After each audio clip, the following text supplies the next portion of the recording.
Well, good morning, good afternoon, good evening, wherever you happen to be in the world today. We're getting our stream started today with Final Fantasy XIV. We're at the end of Heavensward. We're going through the expansion content uh, for Heavensward at this time. So we'll continue our story. As you recall, we sought an alliance with the dragons.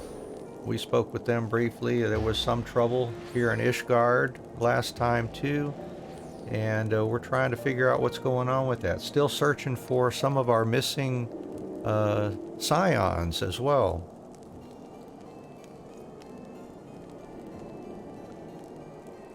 See, we left off in Ishgard last time. We have to go speak with Sir Emmerich to start with here. But anyways, how are you doing today? I hope everything's all right. Drop us a note down in the chat. Let us know how you're doing.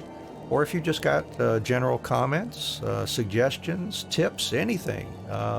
You want to talk about Final Fantasy, that's fine, of course. That's what we're here for, is just to chat and enjoy the game and the atmosphere with you.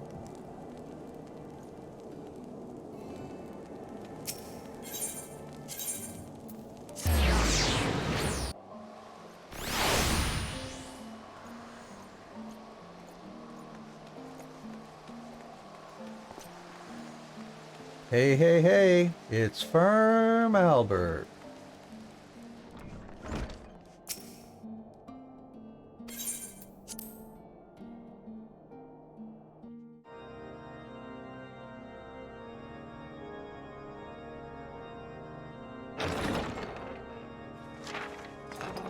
A pleasure to see you again, my friend. I take it you received our invitation. Good, good. You of all people should be present.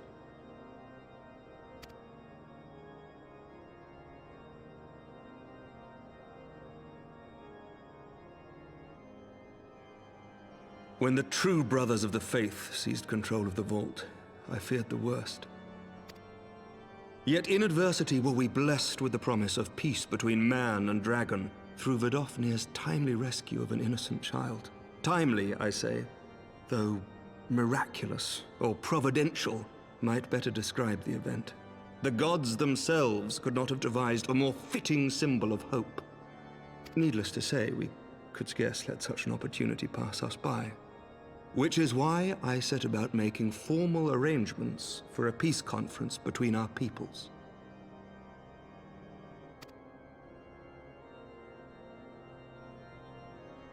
You and yours have done more to bring us together than any, and it is only right that you attend.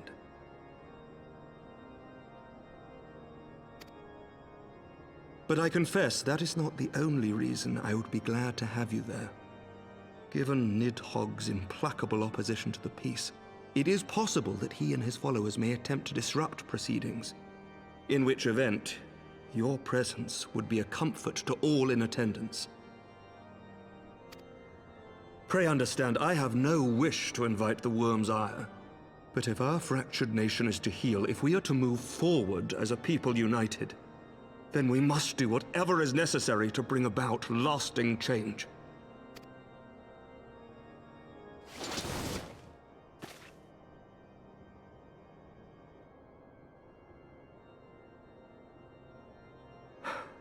Tis nothing. 'Tis nothing. Lucia cautioned me against giving vent to my passions, lest my wounds reopen. It has not been easy reaching out to our opponents in Ishgard, many of whom sympathized with the actions of the true brothers. But in so doing, we have limited the influence of the zealots. The people are ready, my friend. This conference must go ahead.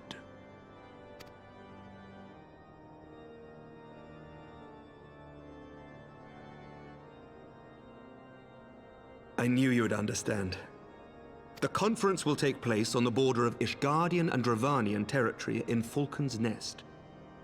Lucia is there seeing to the final preparations even as we speak. Pray join her at your earliest convenience. 'Twould not do for the guest of honor to arrive late, after all.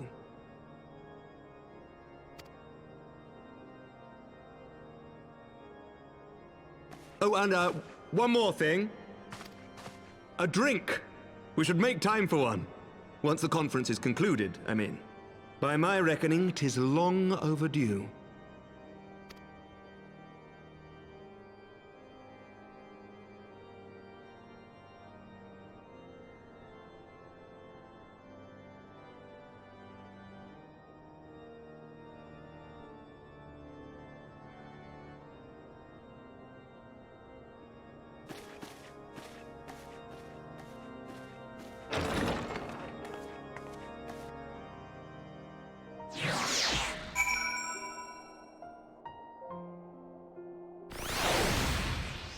And welcome to the channel, Innermost Shoe. Thank you for the information you dropped into the chat channel, if you're still there anyways. But if you want to send particulars via whisper to me, that's fine.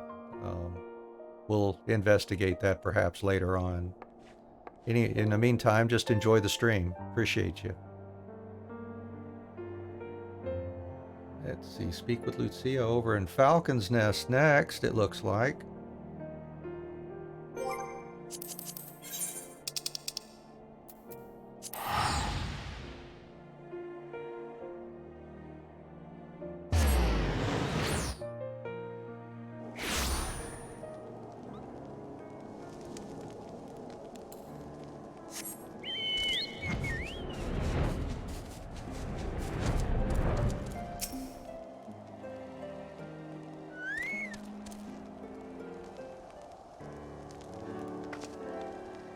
The Lord Commander said you would come, Anne.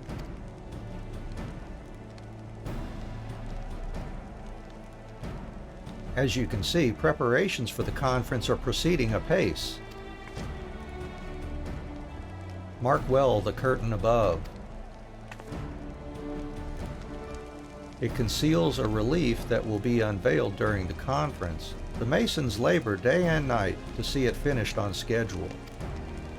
Sir Emmerich wanted a symbol which would endure long after this conference is concluded. I think you will be pleased with the result.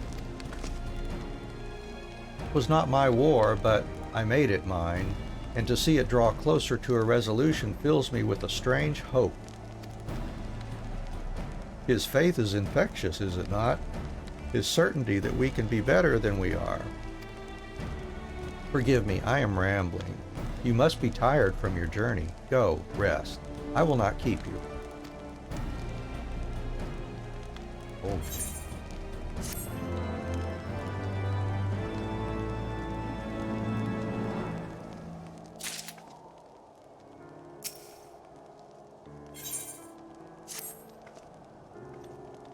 If you would rather not take a rest, then why not take a walk around Falcon's Nest? Make your presence known to the people and so forth. In addition to those who have come from far and wide to attend this ceremony, you may meet Lords Artoriel and Immanolaine, who have graciously volunteered their services.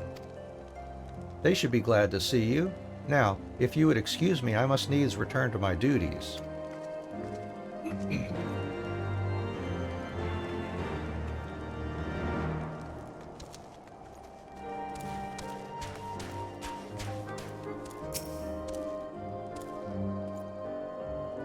I am glad to see that the rumors were true.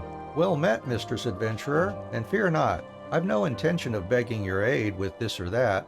Everything appears to be in order. My only lingering concern is that one of the convictors might not have been informed of our plans. As I recall, Vidofnir may pass directly over their encampment. The last thing we need is a glory-seeking nobleman attempting to slay a Dravanian ambassador to a peace conference.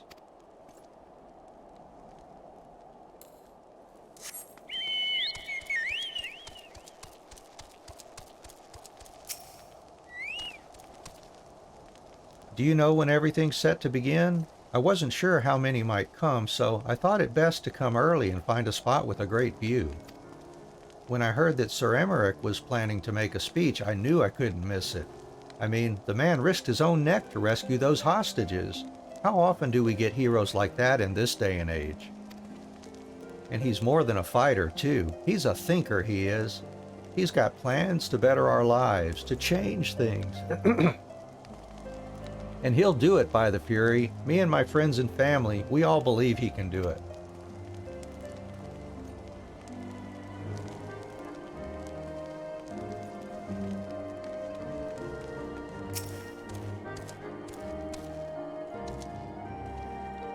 Bloody exciting, isn't it? Not just peace with the dragons, but with all them heretics besides. Don't misunderstand, we've all got a healthy fear of being bathed in dragon fire. That being said, the heretics did far more to hinder our efforts here in the past, so hearing that we're close to a reconciliation comes as a great relief.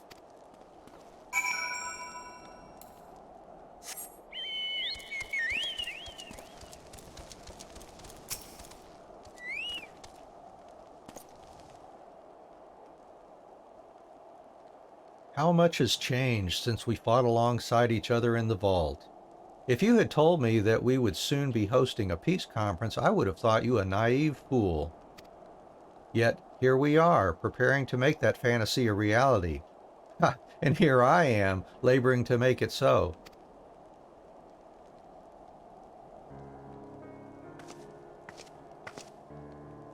Lord Artoirel, if I may? Certainly, First Commander. How may I be of service?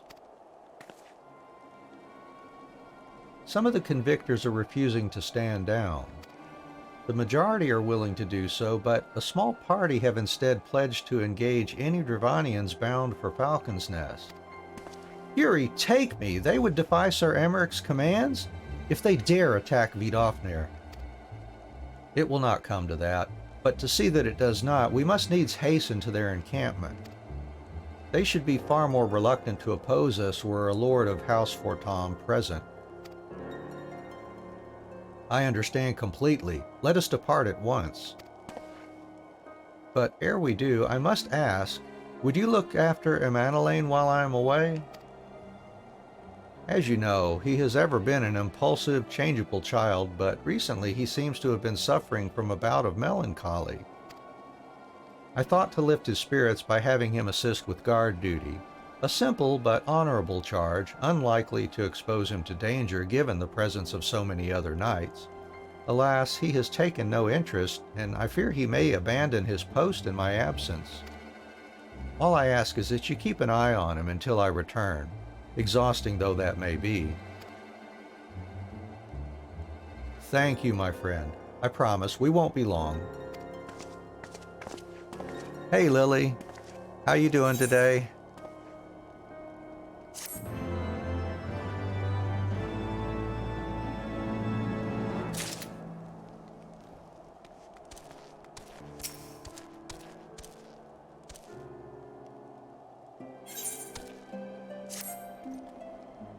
I'm rather busy at the moment, old girl, guarding this tavern, as it were. Oh, well, I hope you feel better soon. Yeah, that does not feel comfortable at all. I know from first-hand experience there as well. Oh, I see now. Artoirel thought I might be derelict in my duties, eh? The nerve of my brother to question my dedication.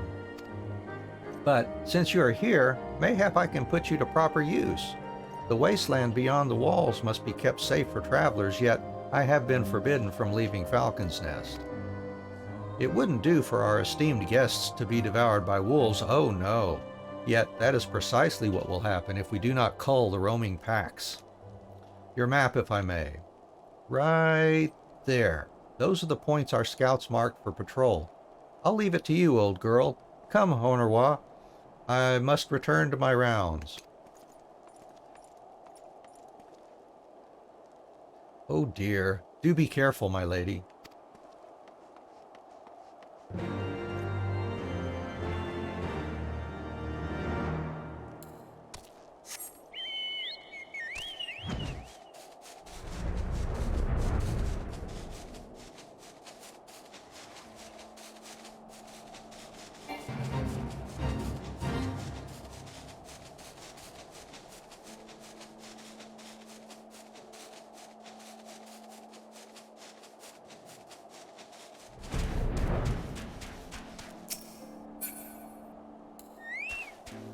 Chocobo. Yeah, let's make Chocobo our dance partner.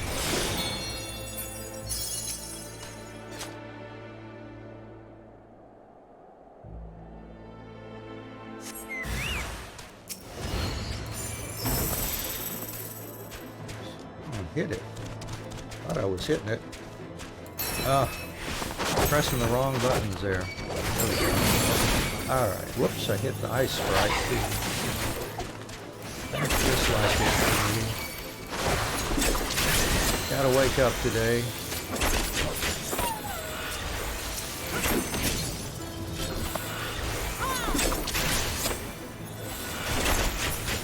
Here we go. Alright.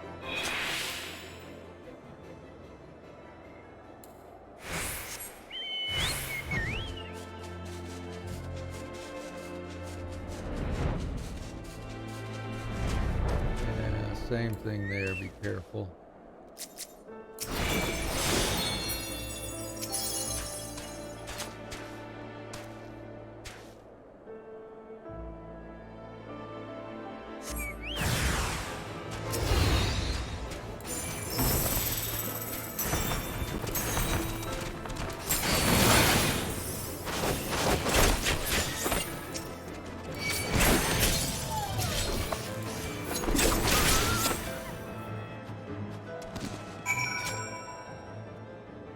Alrighty.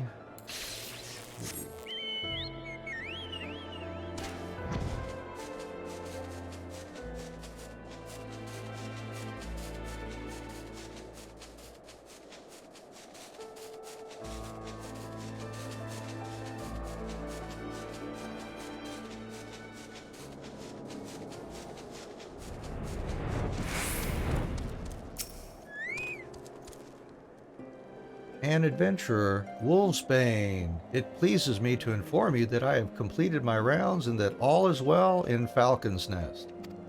Oh, and there was a grizzled fellow looking for you. You know, the one who made that arsonist confess? Clever, that. Thancred, was it? He was asking after you. Anyway, once I noticed the garish weapons he was sporting, I deemed it a waste to leave him be. I dispatched him to an area I neglected to mark on your map. Yes, this one. If you hurry, he might still be there. Alright. Just run us around all over the map, why don't we?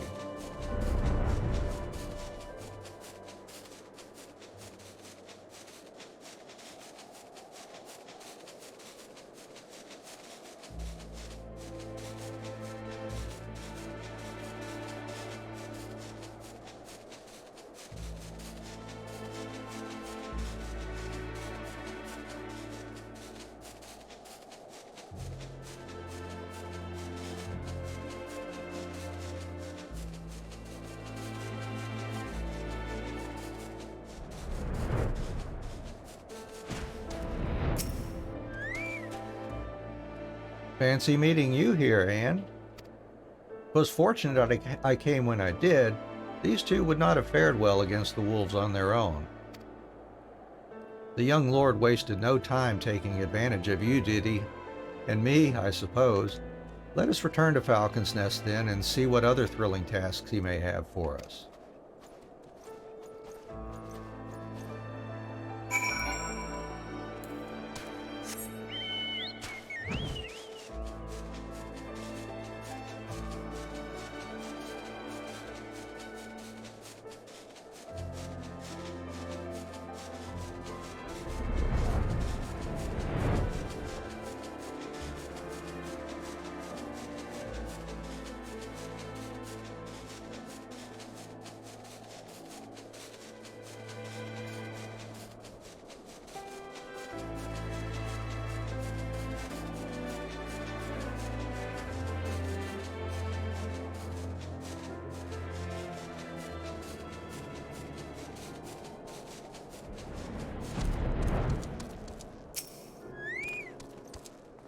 And there they are, a pair of gallant heroes if I ever saw them. Comrades in arms, reunited at last. By your selfless sacrifice have you guaranteed the safety of our many guests. On behalf of Ishgard, I thank you both. And with that, there is naught left to do but enjoy our well-earned respite. Okay.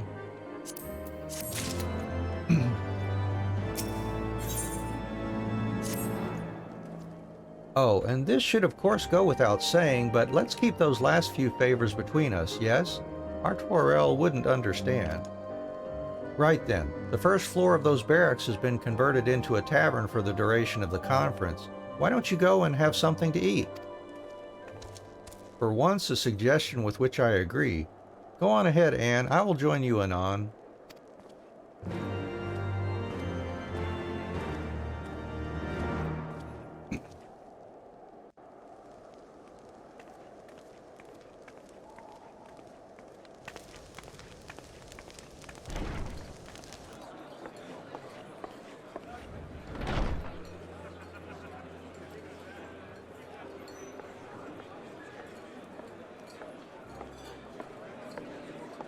Welcome, welcome. Find yourself an empty seat and I'll be with you in a moment.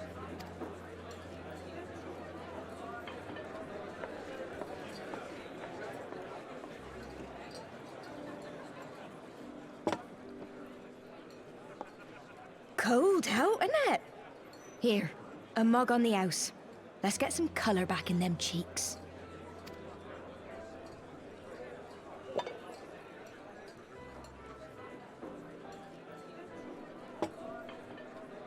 Afraid food will be a bit longer than usual. We've got a lot of hungry folk to feed, what with the conference and all. Oh, so many people with cause to celebrate. To think there could be peace in our time, after all them years of fighting. When I heard about the conference, I knew I had to come. I knew I had to be here, to do my bit. My husband, he died fighting the dragons, you see. And here we are, about to break bread with him.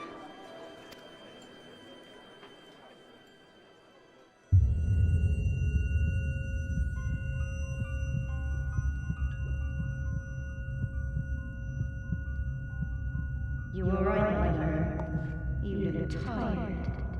Reckon you could do with a good long rest? After all you've done, I'd say you've earned it.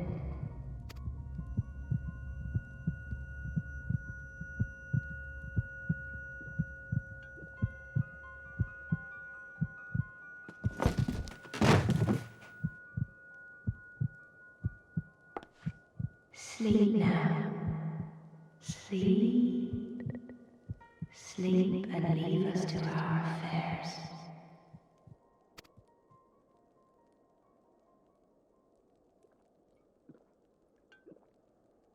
This was never your fight.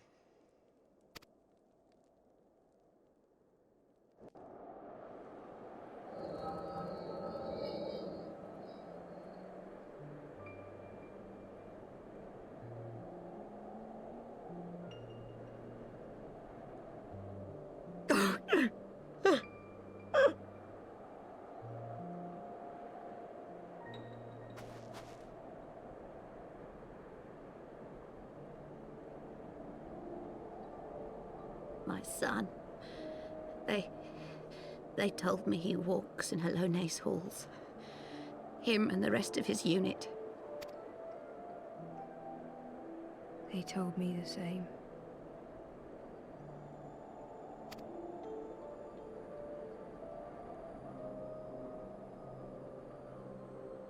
I expect they think it's comforting. Every time I come, I cry. I cannot bear to remember, but to forget would be 1,000 times worse. Yet that is what they would have us do. Accept this truth for the sake of peace. Bury the past and look to the future.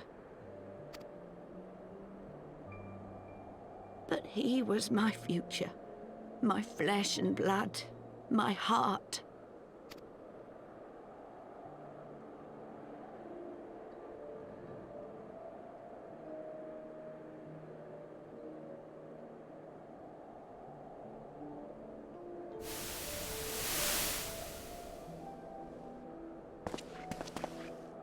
Is this it? We're the only ones with the courage to oppose this madness? Cowards, a lot of them. They think only of the prize, of the peace Sir Emmerich promises them. They know in their hearts it's a lie, but they go along with it anyway, desperate fools. But not I. Not I! I see the worm that killed my brother in my dreams every night, and I will not rest until he lies broken at my feet. Him and every last one of his accursed kin. All this nonsense about Kings of Eld, as if I care what they did or didn't do, makes no difference to me and mine. Have the dragons sued for peace in 1,000 years? Are they bollocks? It's a bloody ruse is what it is, and Sir Emmerich and the rest of them bloody fallen for it. But what can we do? They believe, and naught we can say will ever change their minds. Whether we like it or not, man and dragon will come together at Vulcan's Nest, and all will be forgiven. Forgiven and forgotten.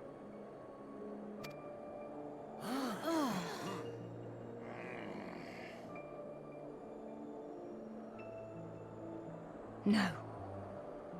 I will not let that happen. They will remember the true face of the enemy. I will show it to them. And we will rise up against them once more.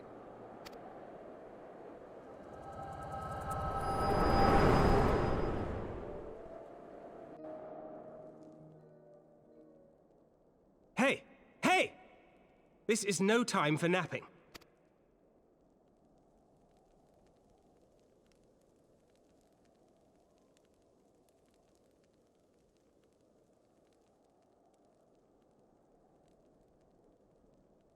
Do you have your wits about you? Good. Come with me. We have a crisis on our hands.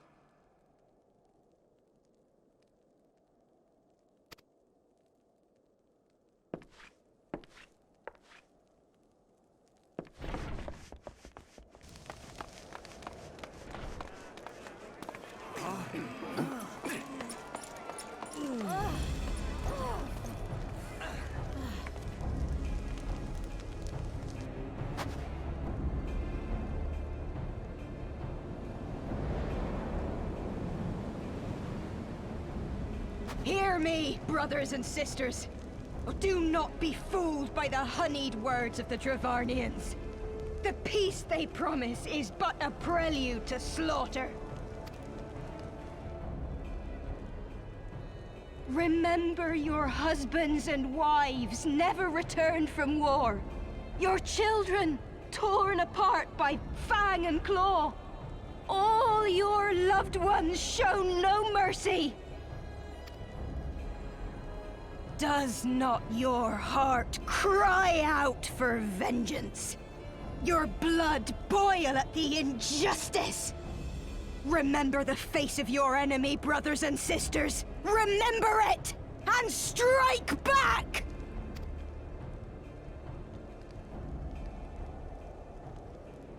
You there! Don't just stand around gawping! Do something, man! Stop her! Yes, my lord.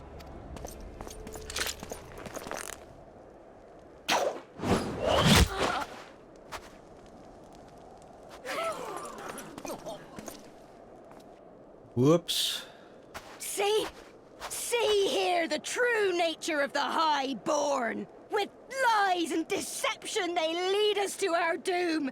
And dare we raise our voices in dissent? Death is our reward. This is the choice they have given us, brothers and sisters. Death by dragon's fang, or death by nobleman's command. Death to all we hold dear. I spit on your choices, noblemen! You will take no more from me! No more! No more!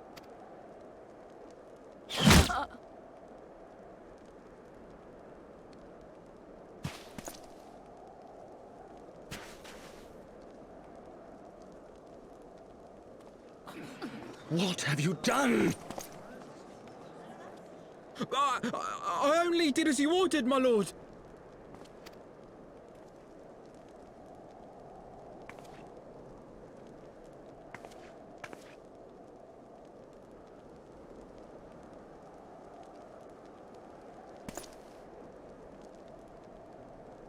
I gave no such order. I did not. I never meant for anyone to... Yeah, for real. I mean, he's poor Elaine. He's so inept. I mean, he doesn't understand the consequences of what he says or doesn't say. It's, man. Yeah, stop her. It's so vague. I mean, he didn't say how to stop her, of course, so the guard just had to do whatever he thought he had to do.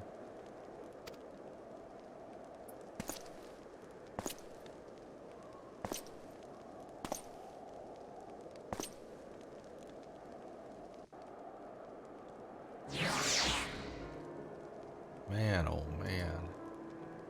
Jeez. Oh, Elaine.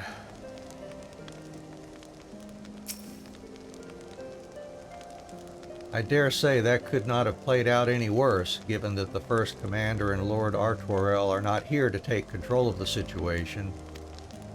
I spoke with a messenger who said that they would be returning shortly, but until they do, naught will be done. Lord Emanuelaine has retreated to the barracks and is refusing to speak to anyone. Therefore, it falls to us to ensure that order has been fully restored. Come, let us walk the streets and speak with the people.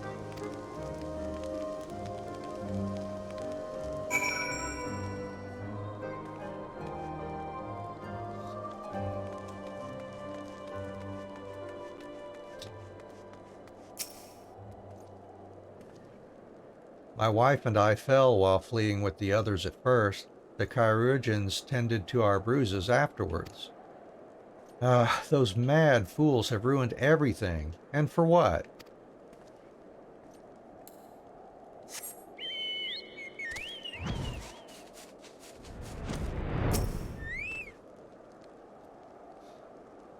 They were wrong to resort to violence, but when I heard her speak, her words were as a dagger in my heart. Who are we to decide that enough is enough, that their calls for justice can never be answered? Will this be the end of it, or will there be others like them and the true brothers? I do not want to bear steel against my kinsmen ever again. I do not know if I even can.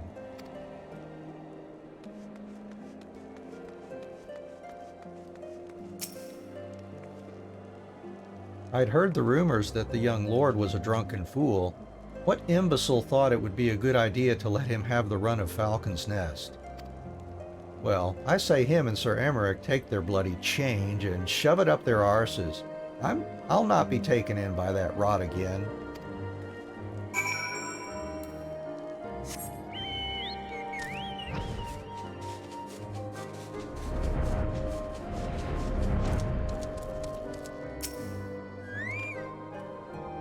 Well, what say you?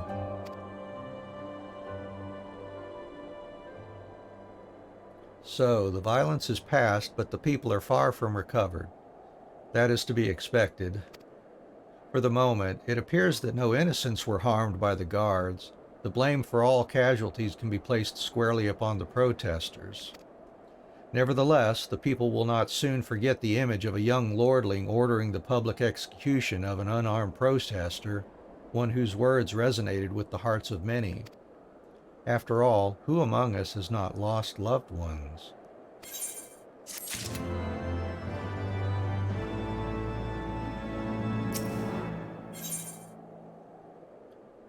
Oh, what are we getting? Eye level 240. Okay. Lord Artorel and the First Commander should have returned by now. To the tavern, then. Their first order of business will be to speak with Lord Emanuelaine, and I somehow doubt that he has moved in Ilm since last we saw him.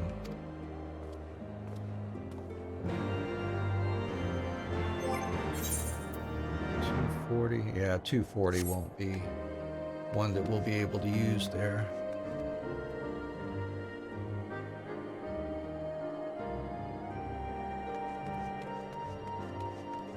Yeah, I mean, that is kind of an assumption, I think, on their part, too.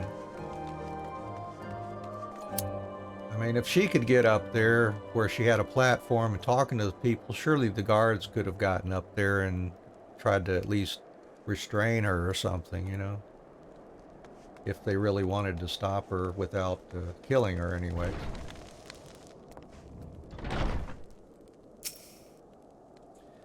And of course, Emma and Elaine should have made that clear, that that was the way to do it. Oh well, I tell you, these stories, yeah, it's kind of tough sometimes.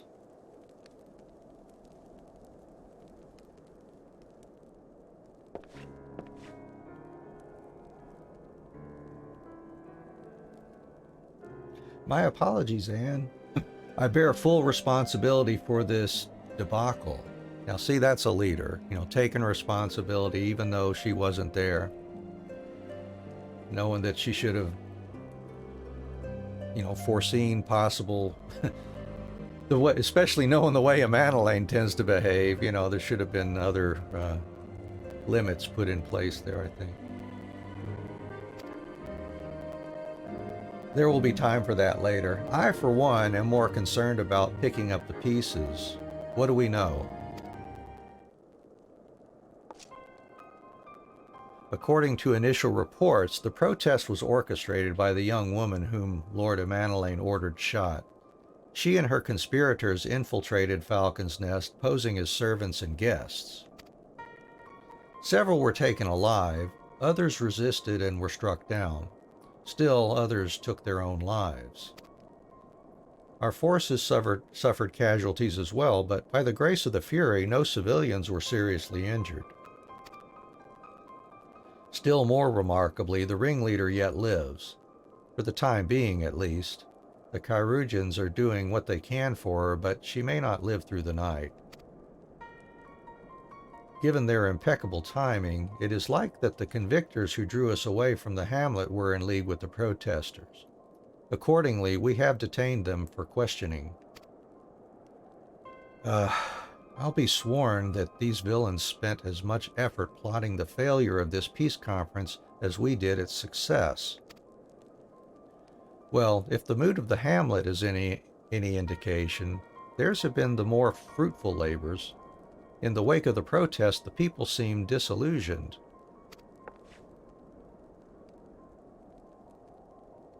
Here's what I saw.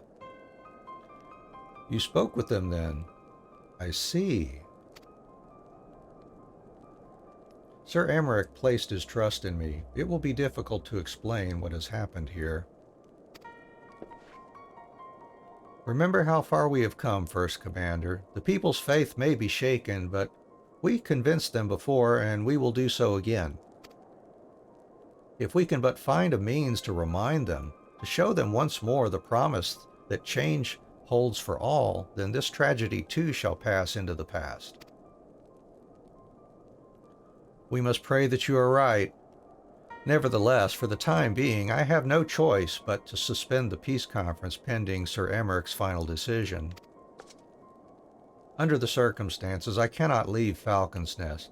Anne, will you deliver my report to the Lord Commander in my stead? Yes, I will. Get up, Amanelaine. You're going with her. Go on without me. I was not asking. You will answer for your actions. In person. Is that clear? Yes, my lord. Come, Onorwa. Your manservant is not here. In fact, I have not seen him for some time. Onorwa? Onorwa!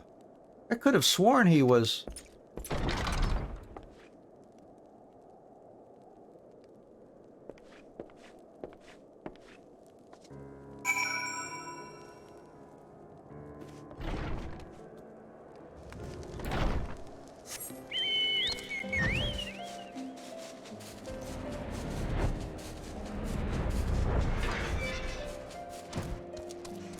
Hey there, little buddy.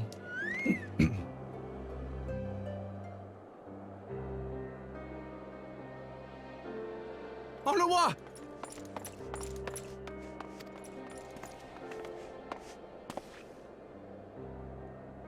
No, no! What have they done to you? Onawa! Onawa!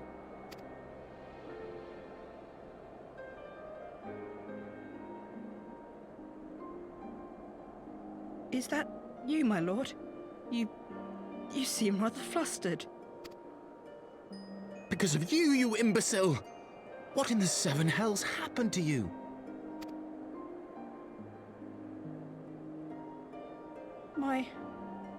My apologies.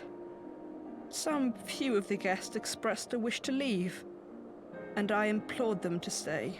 It would seem they took issue with my request. Oh, gods forgive me. If I had only been more careful with my words.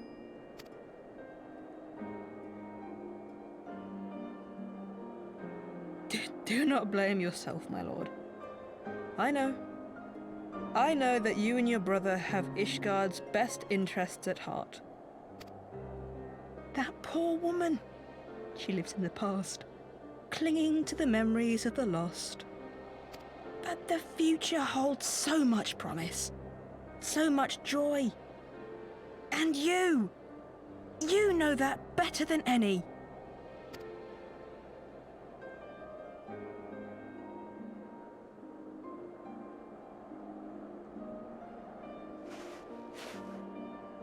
Onawa? Calm yourself. The boy will live. But it's imperative we get him inside and into the care of a Chirurgeon without delay.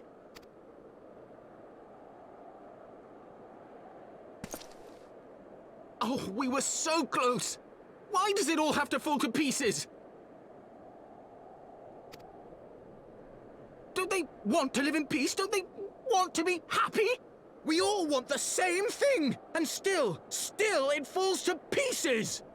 Tell me, what was I supposed to do?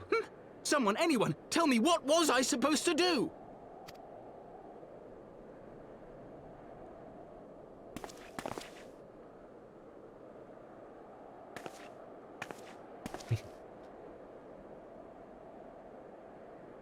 Stop looking to others. You make your choice and you live with the consequences. Very good.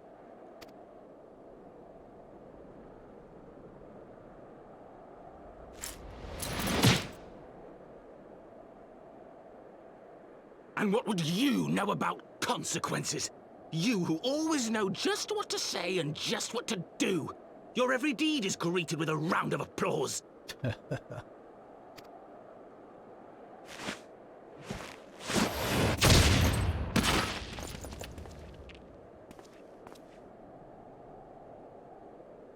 You know nothing about me.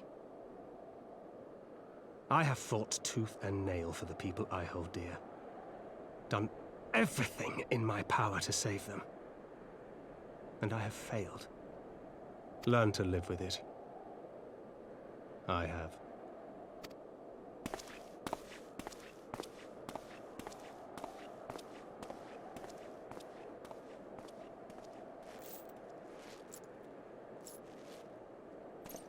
Hey, Jilliwen over on D-Live. Good to see you in there. Yeah, he ain't wrong, that's for sure. And I want to apologize to everybody. I don't have the chats merged between D-Live and the other platforms here, so you won't be able to see each other's comments here, but I'll try to do the best I can to mediate between everybody. But yeah, I appreciate everybody being here for sure.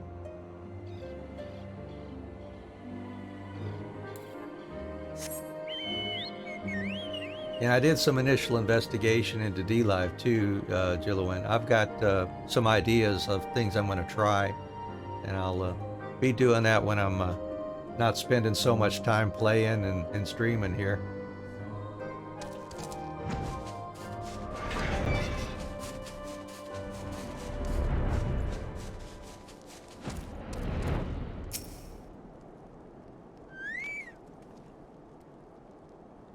I may have overreacted, but it needed to be done.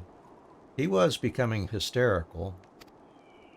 He was just being a Manolane, but yeah, he needs some major correction work, I think, on a Manolane there.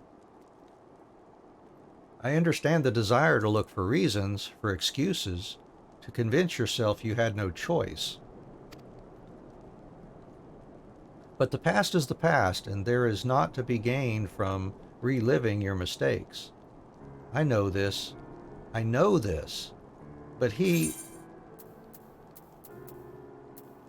Just take the gold for that.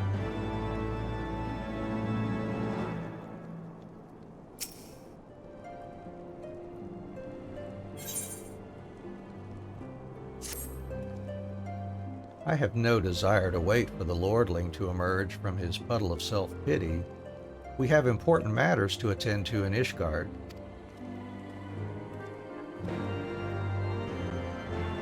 All right, back to Ishgard.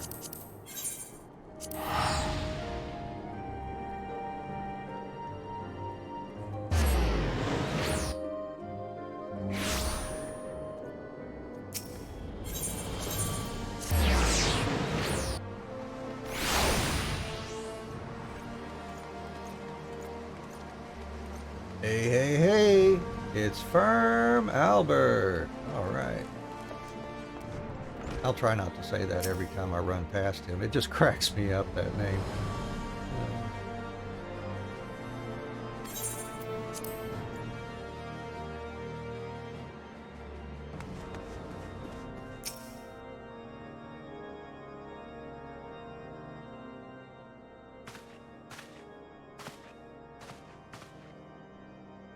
Word of the demonstration and its resolution outstripped you, and every man, woman, and child of Ishgard has heard the tale. 'Tis rumored that my youngest's lack of judgment was to blame. Of course, such stories are prone to exaggeration. What exactly came to pass?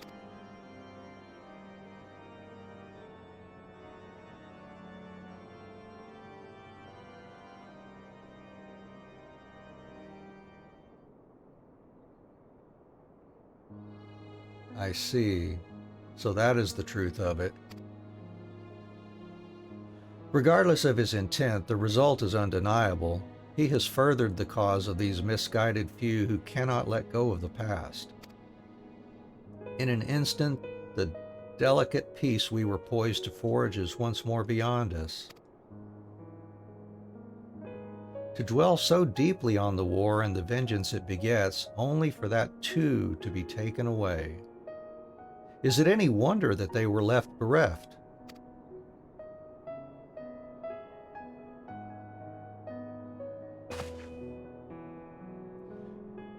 For what was this sacrifice? Have we naught to show for our suffering? I thought peace a sufficient salve, but mayhap I was mistaken. We are warriors, Lord Edmont, and ours is a nation built on centuries of warfare.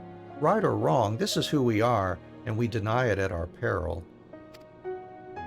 To hold on to the past without being beholden to it, aye, we must needs find a way to honor the sacrifice of our forefathers without glorifying in their excesses. A difficult path, to be sure. We dare not deny the scars which mar our nation's soul, lest we spur other disillusioned souls to retrace them. Hey, thank you, Admirals, over on D-Live. I appreciate that so much for the follow and the donation. So much appreciated. Thank you, thank you, thank you. But, as you say, we dare not revel in past glories either, for they are tainted all.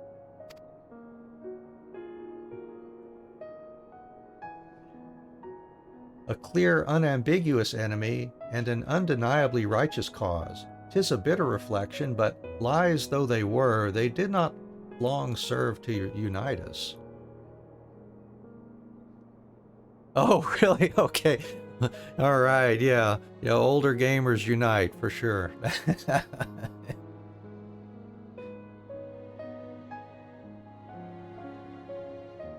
Oh, okay. All right.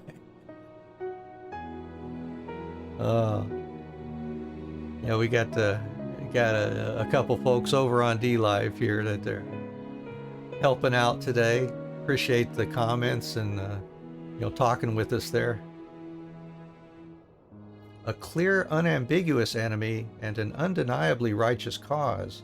'Tis a bitter reflection, but lies though they were, they did long serve to unite us.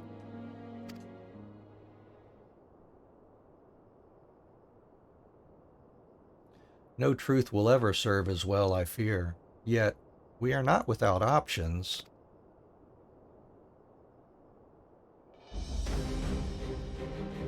At our last meeting, a proposal was tabled by the other members of the Eorzean Alliance for joint military exercises to strengthen the ties between our nations and test our readiness to meet with a common threat.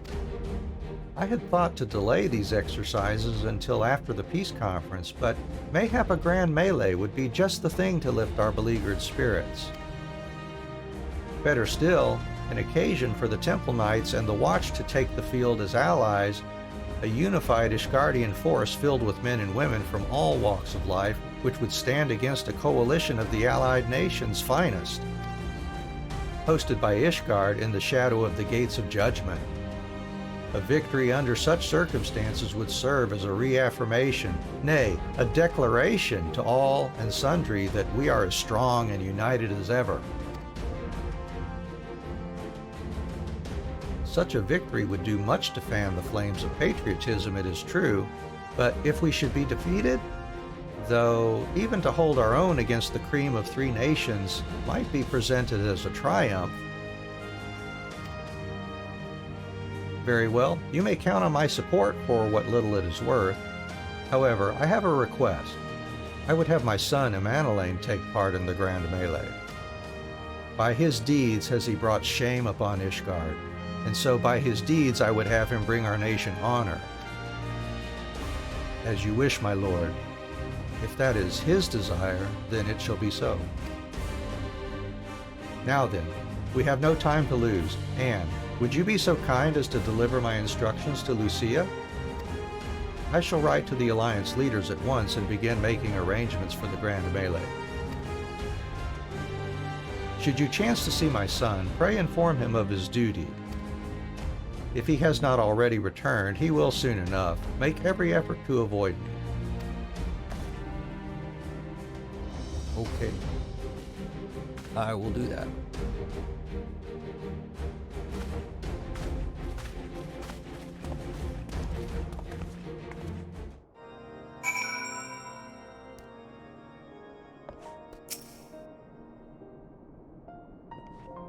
So, that is their solution.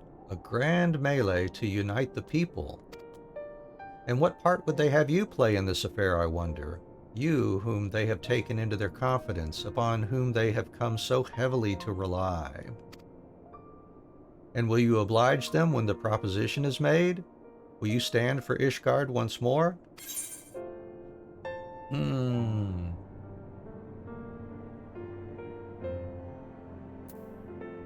I will stand for my friends and comrades, not a nation. A poor choice of words. For friends tried and true, then, the living and the lost. So, for this grand melee of his, Sir Emeric wishes to field a force comprising both his Temple Knights and Hilda's Watch, yes? I can only imagine what she will have to say about that. In fact, curiosity compels me to go and see for myself.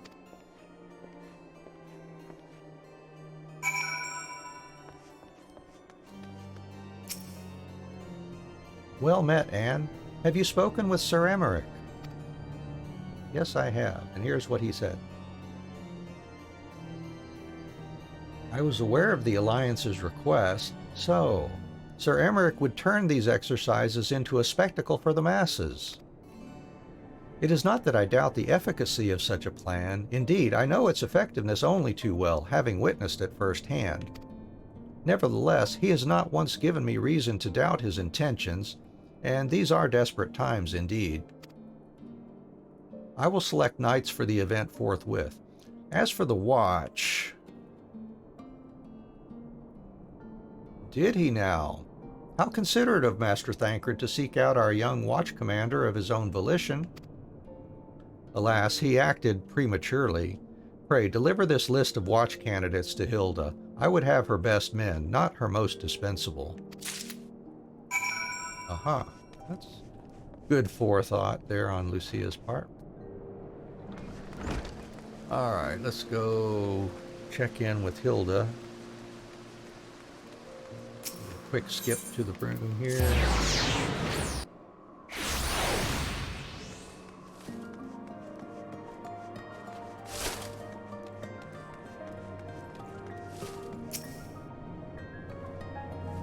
Thancred's been telling me all about Sir Amaric's grand soiree.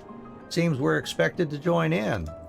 It's nice of him to invite us and all, but I hope he knows what he's doing, because we ain't dressed to dance with professional bleeding soldiers. Well, here's a letter to you, Hilda. Well, well, seems the first commander's gone and handpicked her guests. Can't say I disagree with her choices, though. She's got a good eye. Will you be fighting too? Reckon it'd inspire the lads if you were. Might take their minds off getting their hides tanned and all. Think about it, eh? I hate to ask, but you haven't seen our favorite lordling, have you? I thought not. On the assumption that he is not to be found in his father's loving embrace, I suggest we split up and look for him. I will search Foundation and you the pillars.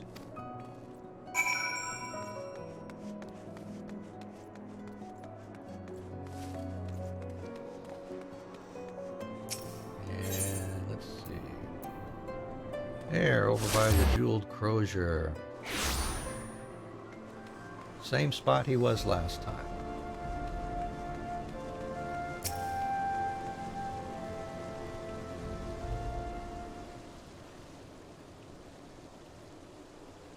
I carried Onorwa to the manor. Our best Chirurgeons are tending to him as we speak. He has yet to awake, but surely he will. So, Father has volunteered me for this grand melee of theirs. Ah, my beloved family, always making my decisions for me.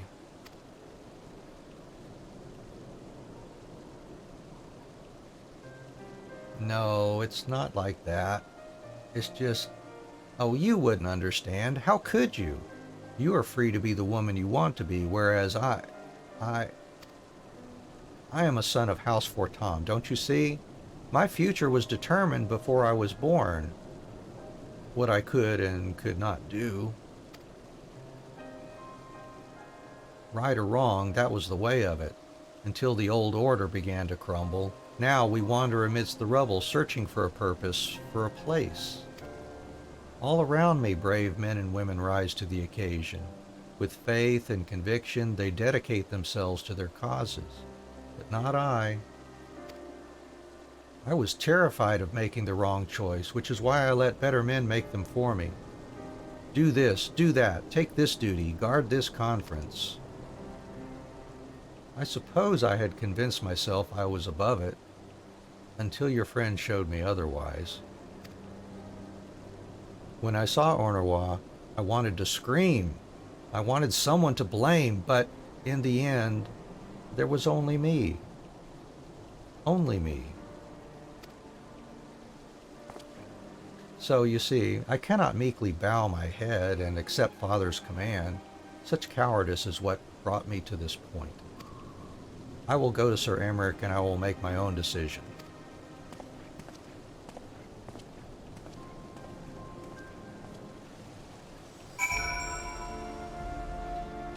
Alright, so back over there then we shall go.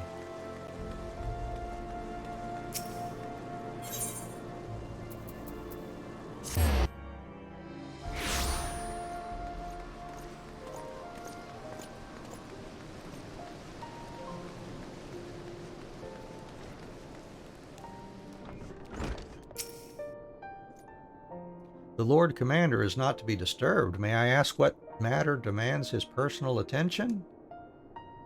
Yeah, my quest tells me I need to speak to him. I see. Very well. You may enter.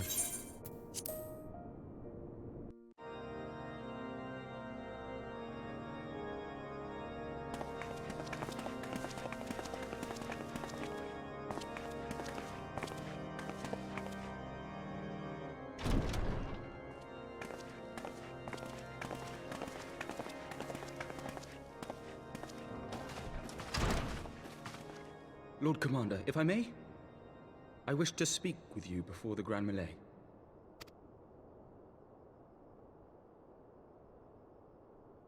Proceed. How do you do it, my lord? How do you lead with such certainty, when so many of our countrymen will not hear of peace with the Dravanians? Some of them hate you almost as much as the dragons themselves. They decry you as a patricide in the streets. They even tried to kill you, for God's sakes. Yet still you march on, undaunted, where no archbishop dared to tread. What is your secret? Where do you find the strength?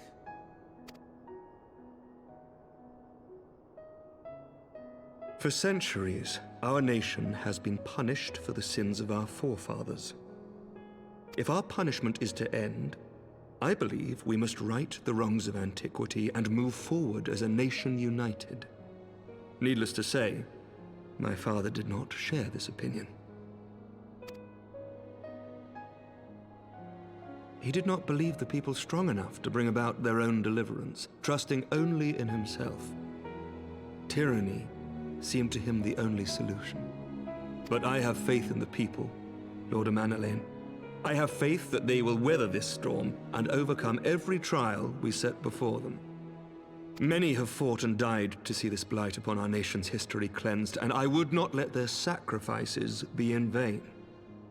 Though we invite reprisals, the risk is worth the reward.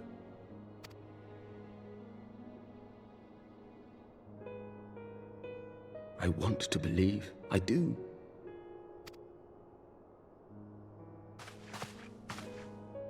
Lord Commander, through my careless orders, a pall has been cast over these proceedings, and I beg the opportunity to make amends. I, Amanalain de Forton, do hereby request leave to take part in the Grand Melee.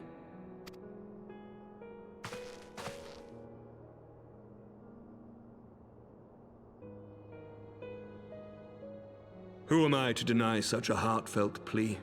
We would be honored to have you join the fray, my lord.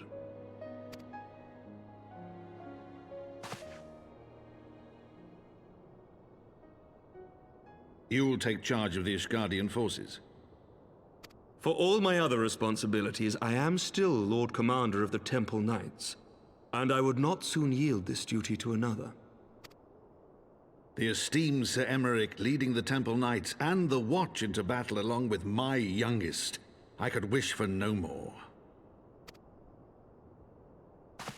Then you wish for too little, my lord.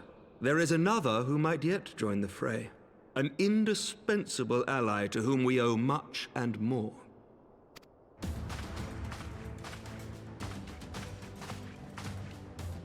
An adventurer beholden to none who nevertheless chose to champion our cause, who has shared in our suffering and in our glory. A warrior without equal, who I am privileged to call a friend. There is no one I would rather have fighting by my side. I ask this in full knowledge of your obligations, and will not think less of you should you refuse. But if your conscience will allow it, might you oblige me, my friend, one more time?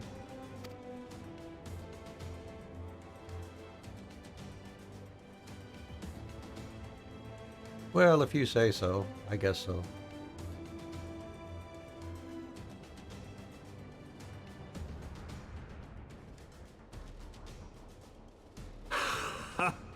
Together we shall give the people a spectacle for the ages, a celebration to mark the dawning of a new era.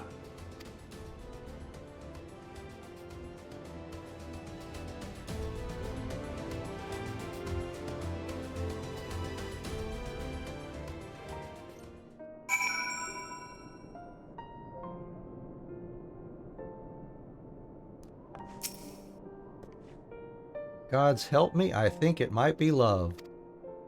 I dare say it might be cheating, too. Your mere presence is enough to turn the tide of most battles.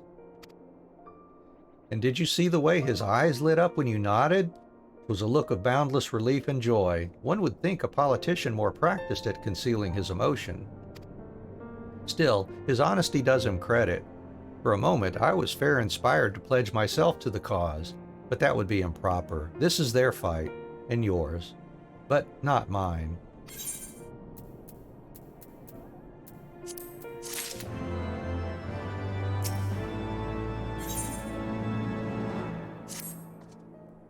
Sir Emmerich informs me that the Alliance leaders have agreed to his proposal. The Grand Melee will be held here in the shadow of the Gates of Judgment and in sight of the capital.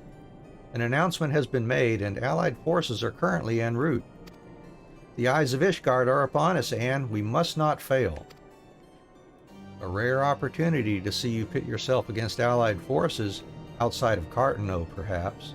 I would not miss this for the world.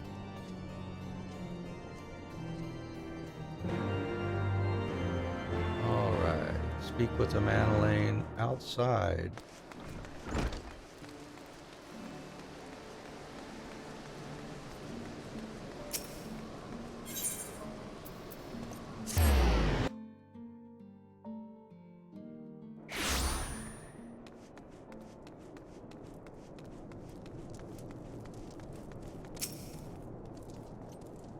There she is.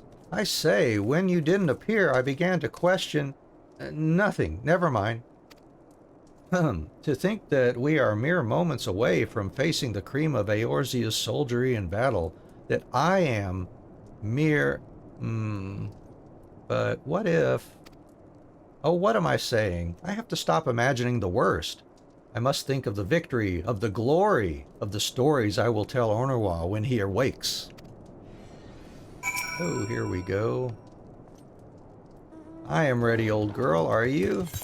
Yeah, I'm ready to wreak havoc upon the battlefield here.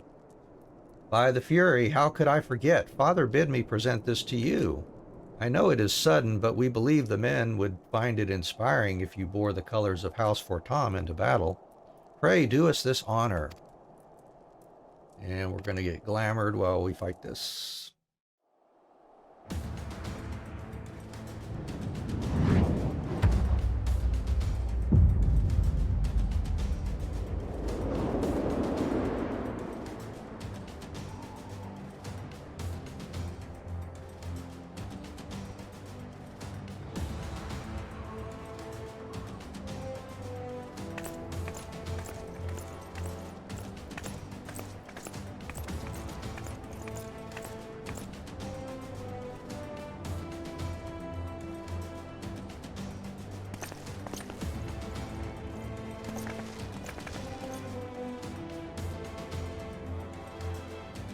Let all here present heed well the rules of engagement.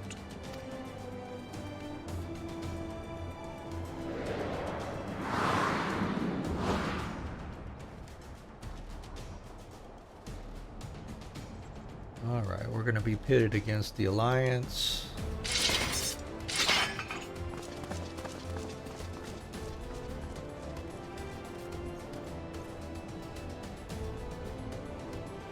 And we get points every time we knock somebody out. There's an example. First company to attain the designated tactical rating of 100 points is declared the victor. And it's like, I guess, one random person's going to be tied to the flag. And that's called the Fury's Gaze. We'll see the ethereal tether linking them to the flag. If we defeat them, we get 10 tactical points. So 1 for everybody else, 10 for the one tied to the flag. They also have enhanced attributes, making them a little more powerful. And defending and defeating them is the key to victory, so says the instructions.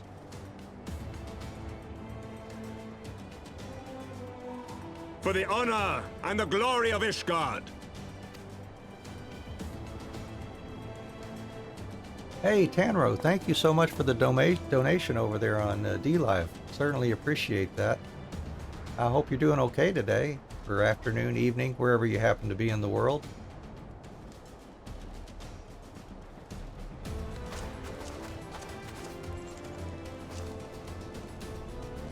is ready then. Very well. Brave men and women of the Eorzean Alliance, let the grand melee begin!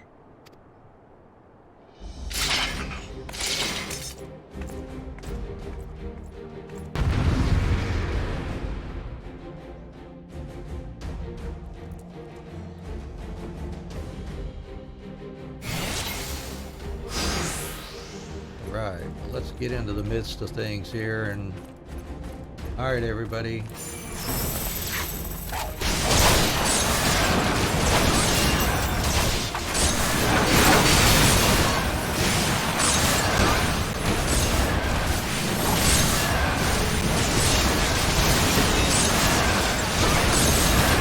Ishgard!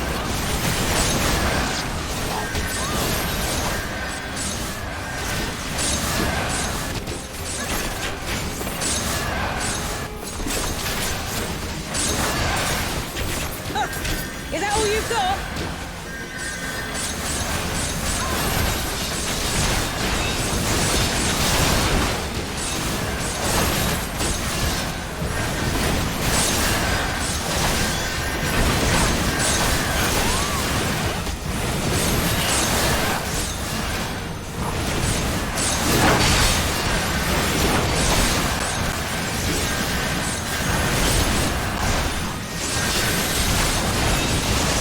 Dancers are wreaking havoc in this one.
We are so far ahead of the alliance.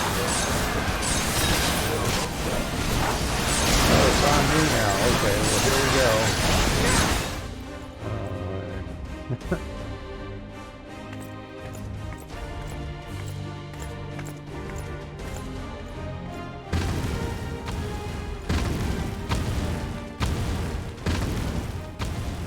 Cyclops! Cyclops! Everyone, on your guard! All forces, fall back!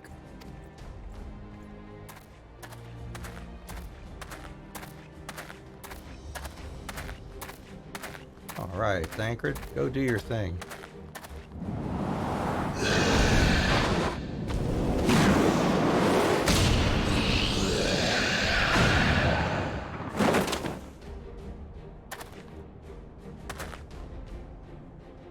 Continue the melee. I will deal with him.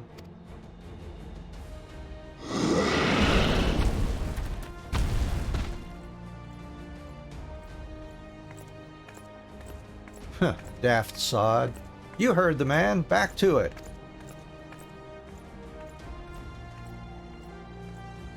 All forces, form a line on Anne. Now!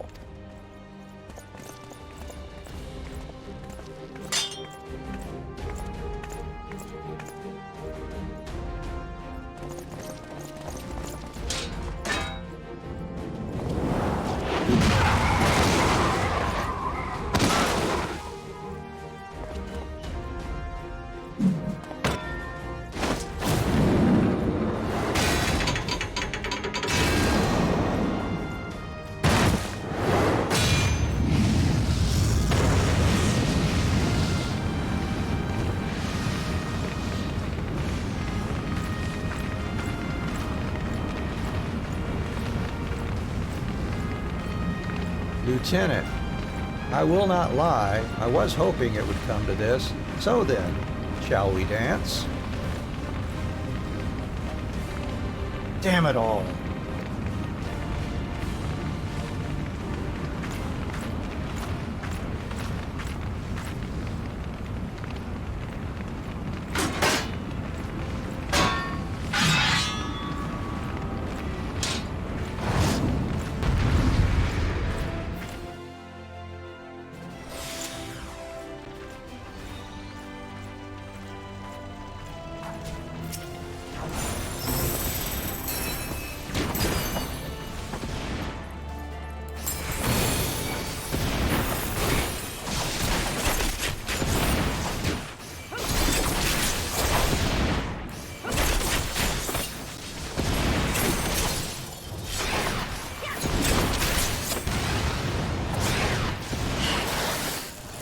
Hard to see with the camera over there.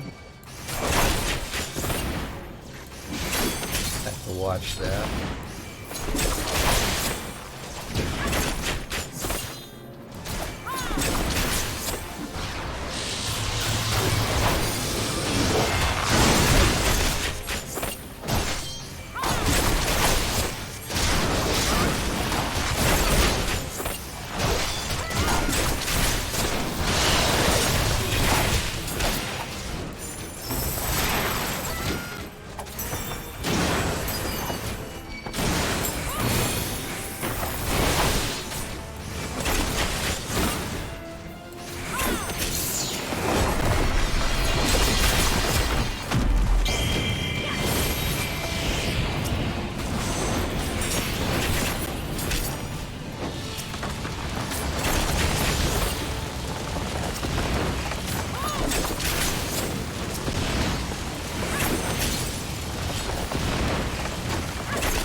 Did she win?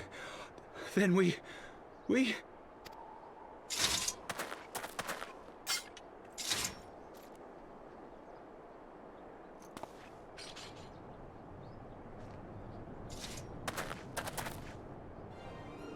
Victory is ours!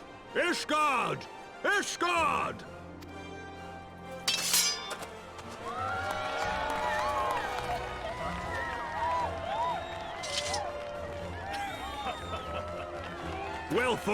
Well fought, my friend. You truly are the warrior of warriors. Thank the Fury you were on our side. Oh yeah, me and millions of other adventurers, but thank you anyway.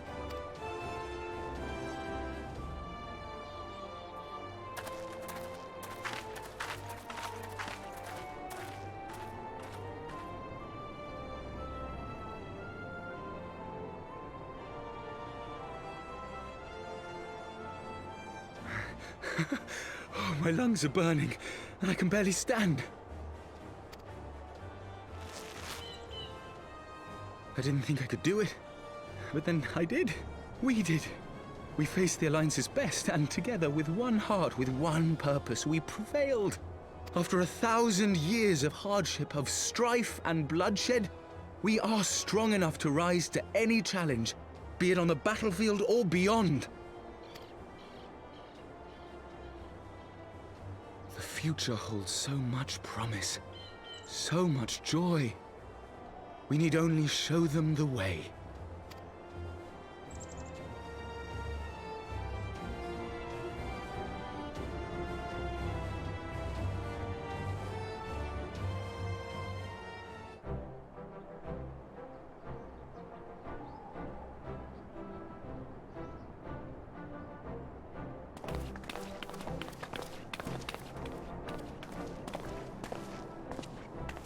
A truly magnificent display, Sir Knight. While doubtless less than pleased, I am quite sure the Grand Companies are honored to have been bested by such valiant warriors.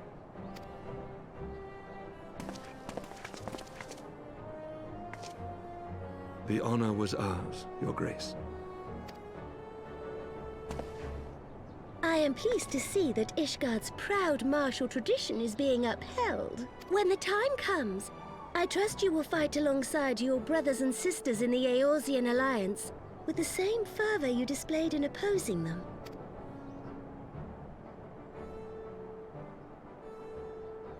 I note that our friend elected to take the field in Ishgardian colors.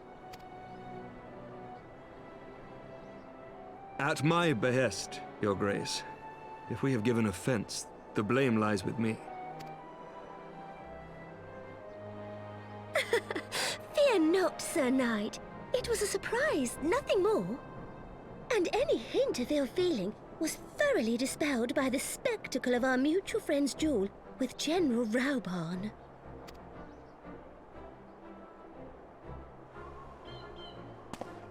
On the subject of surprises, I could not help but marvel at the passion and unity of purpose displayed by your countrymen, given the troubling reports we have received of late.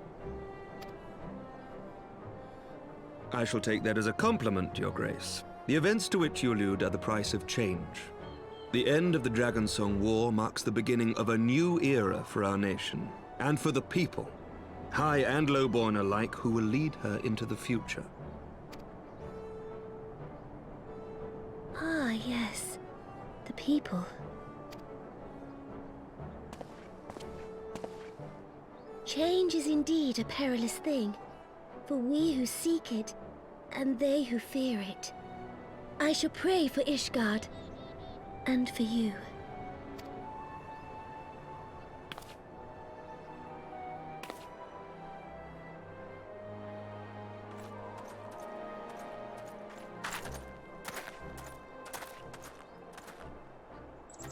Well, that made for a refreshing change.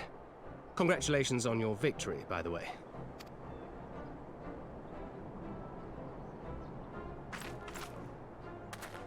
Ishgardians certainly seem happy with themselves.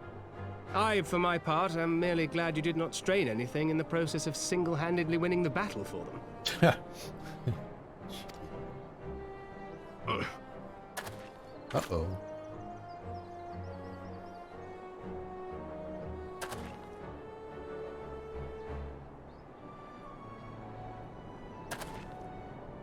Tis but a scratch, I assure you. And I will not suffer you to worry over me. Not when we have a dozen far more important concerns. Make that 2 dozen. Still, as Y'shtola never tires of telling me, we can but face them head-on, one at a time. One day at a time. As Minfilia would have done.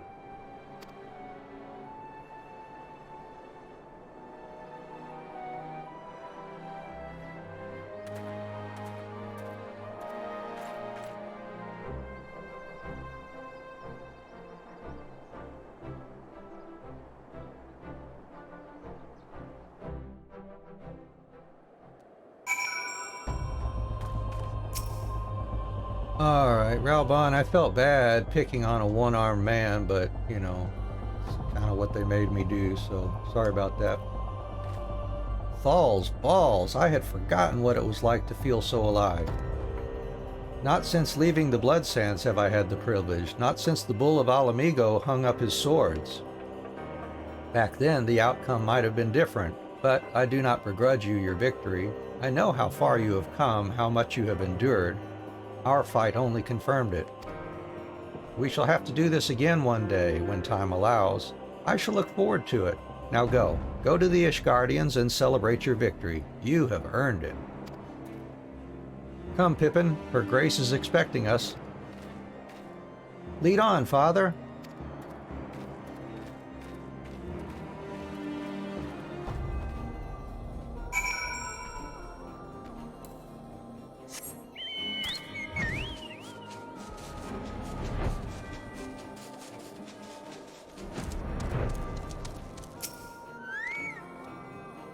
Said your goodbyes?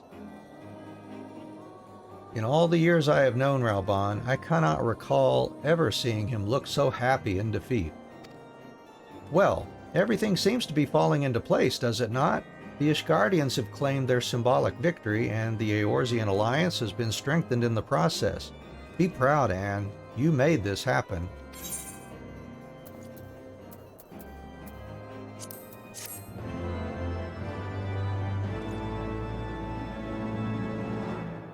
I have learned the emote victory. All right. Let's see here.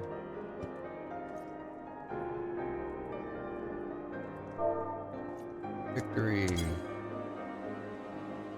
All right, it's not just slash victory. Let's see, what is it? Oh, victory pose, maybe. I think. Yeah, there it is. All right. Awesome.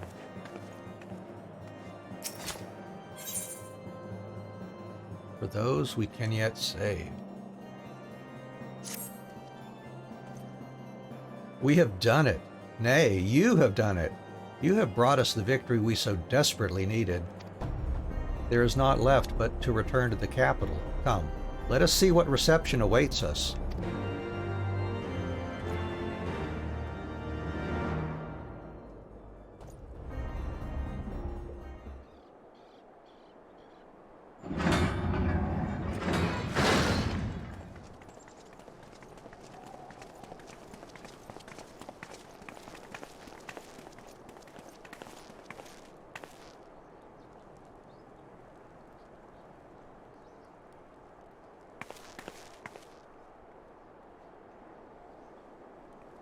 My lord!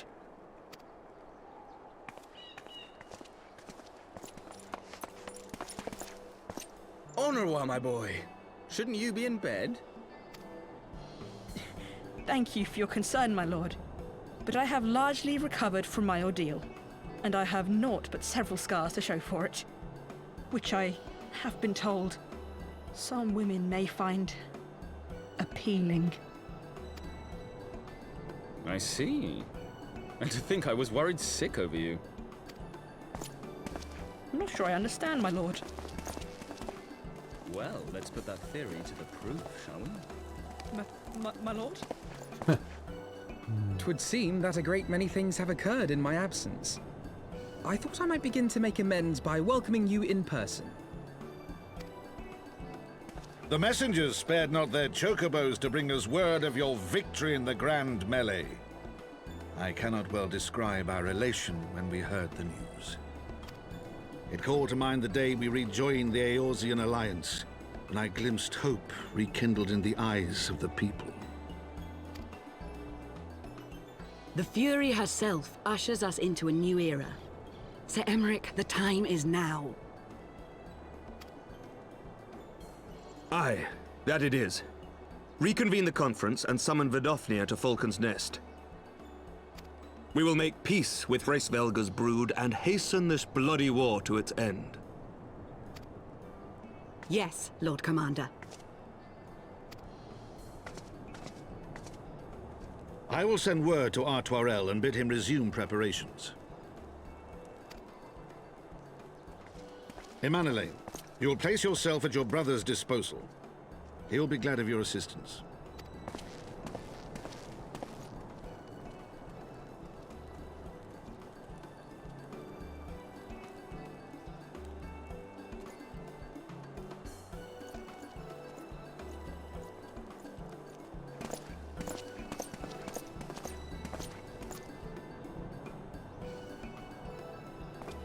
No stopping it now, is there? We should inform Stola and the others.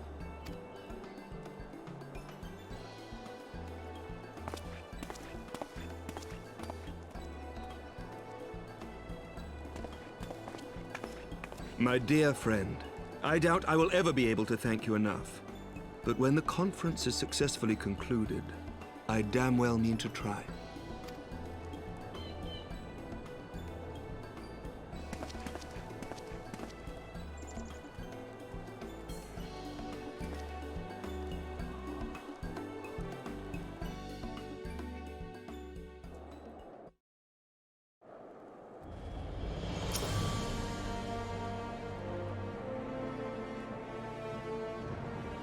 They say you dueled General Ralban within a ring of flames. I did not think the man so ostentatious. Would that I could have seen it. After we parted ways in Matoya's cave, I returned here to speak with Tataru. We agreed to tell the others only that our search for Minfilia had reached an impasse. I subsequently learned that you had left for Falcon's Nest, but I thought it best to keep to myself for a time. I am wont to rely on you overmuch when we are together, and I needed to think, to reflect. I still do, I suspect, but matters here seem to be coming to a head. In short, there are some things I feel I must say, though nothing so urgent that it cannot wait until after the conference. So let us make for Falcon's Nest and see if Lord Artorel has need of our assistance.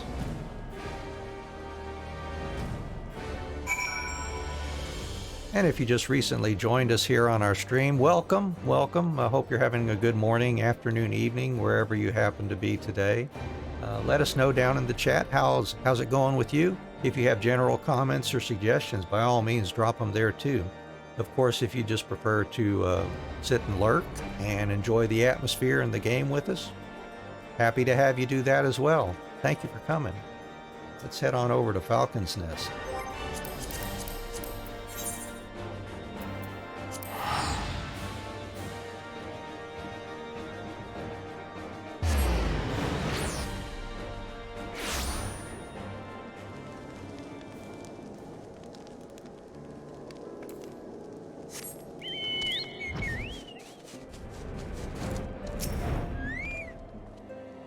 Well met, Mistress Adventurer, and thank you for looking after my brother.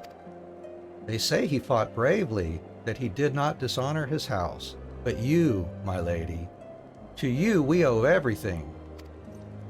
As you can see, we have made every effort to strike while the iron is hot. We made our intentions known, and that all would be welcome to attend. And so they came. By the grace of the Fury, they came. The ceremony will not be a lengthy affair, but there is still much to be done.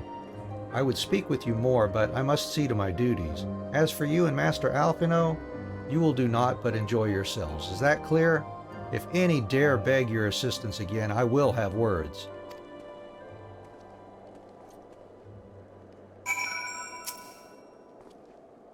Well, there you have it.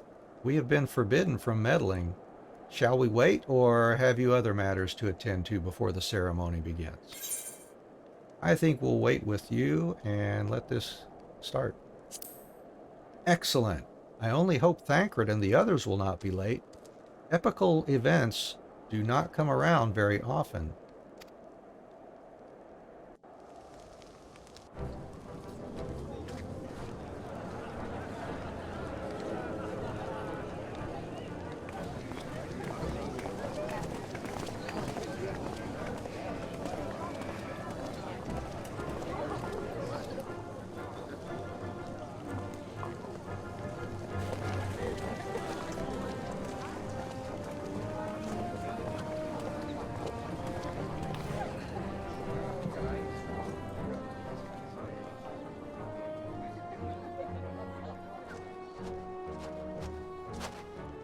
The appointed hour approaches.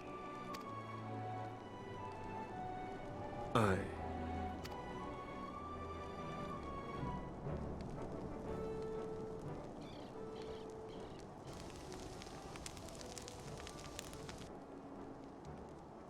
She begged leave to watch the proceedings. I saw no reason not to grant it.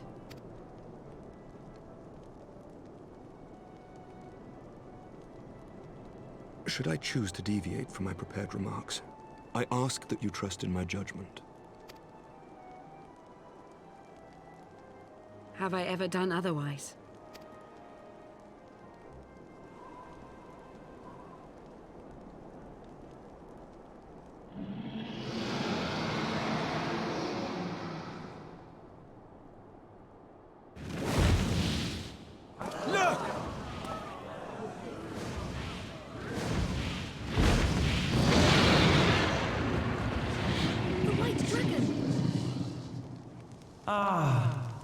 How long it hath been since our peoples met thus, children of Thordan, even by our reckoning. Vidofnir, daughter of Hraesvelga, we give thanks for your visit, and bid you welcome to Falcon's Nest. Our sire bade us hearken unto the whispers of our hearts. They spoke to us of a paradise lost, of bonds of brotherhood which they yearn to see restored. Ours too yearn for such a restoration, and they have guided us here this day, that they might yearn no longer.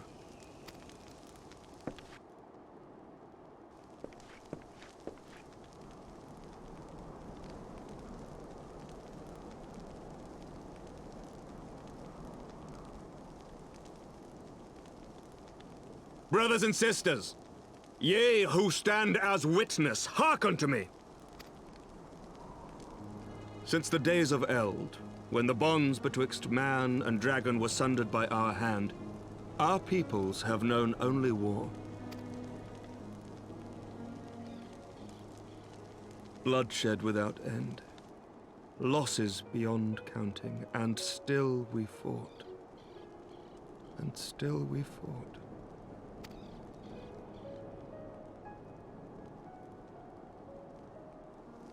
Some wounds do not heal.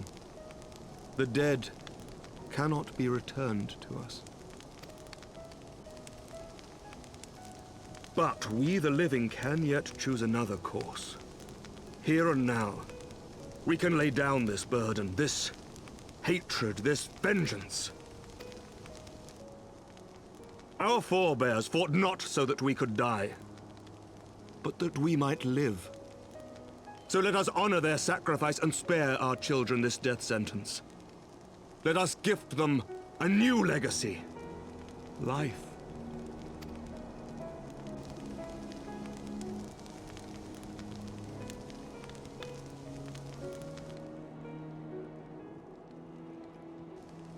Betwixt our peoples yawneth a divide deeper than the deepest abyss, wider than the widest sea. Generations will live and die ere this divide is bridged. Knowing this, doth thy heart yet yearn for peace, son of Thordan? Look now on the legacy we would leave to our children. A dream of peace, inscribed in stone for generations to come.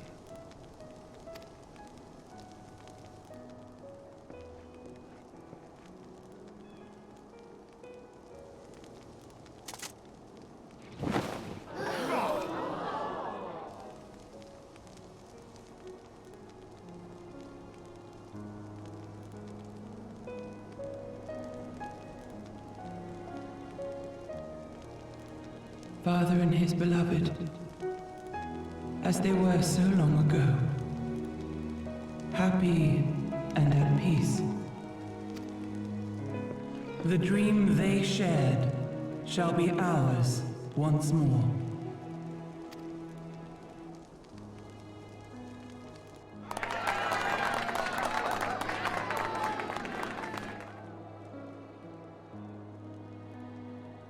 forever!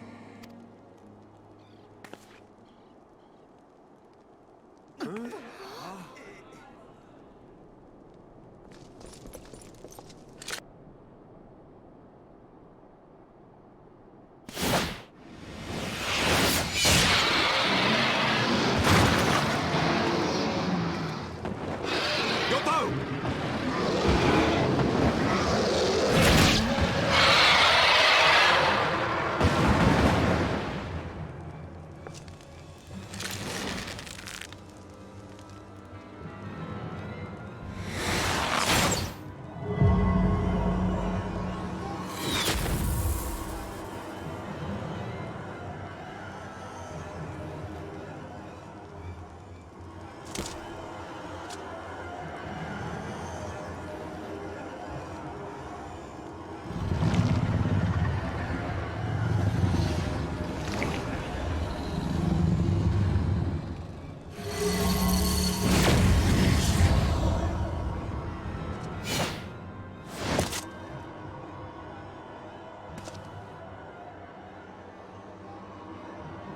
Child of Dravania, art thou grown so forgetful that thou wouldst forsake kith and kin and consort with the spawn of Thornton?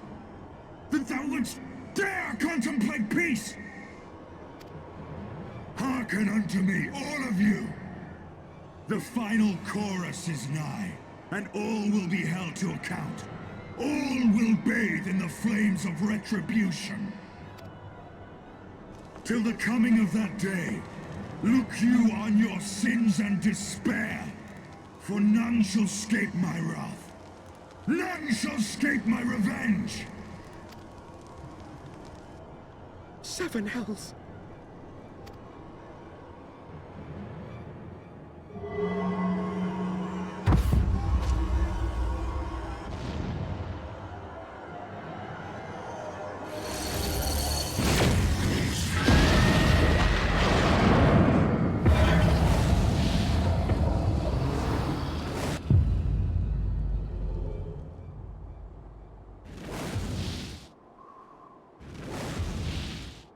Damn you, Nidhogg.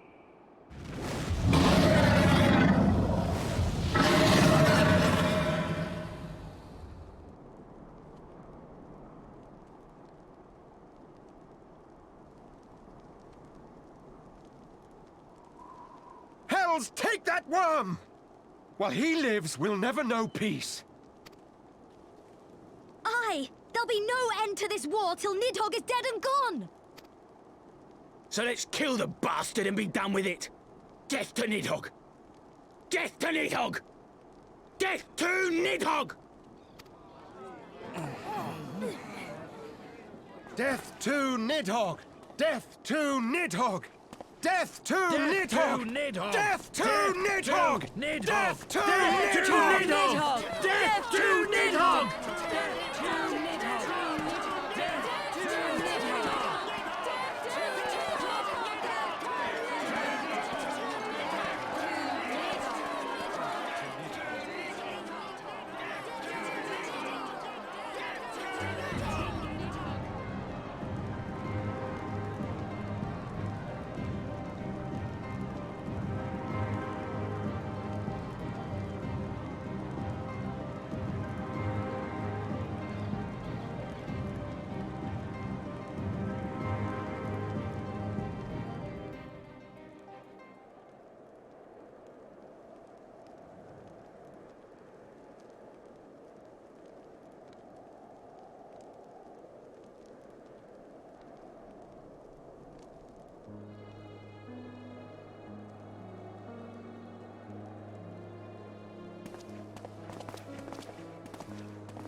There they go, the last of the guests.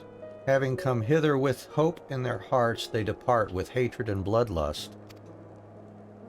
Until the moment I saw him strike, I still held some small hope that what you had seen in Azizlaw was an illusion, perhaps. But he acted without hesitation, as did Sir Emmerich.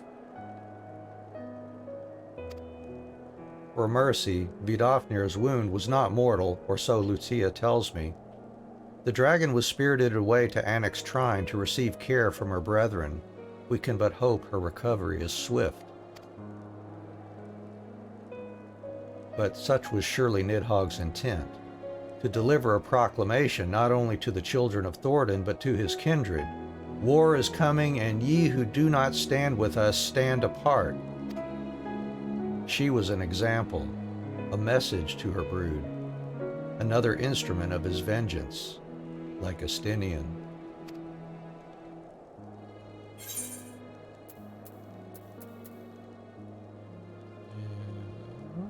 Get that for Red Mage, maybe.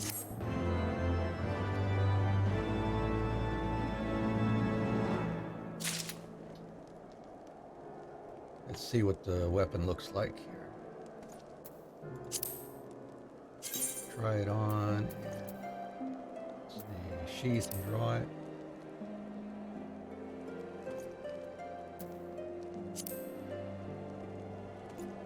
Yeah.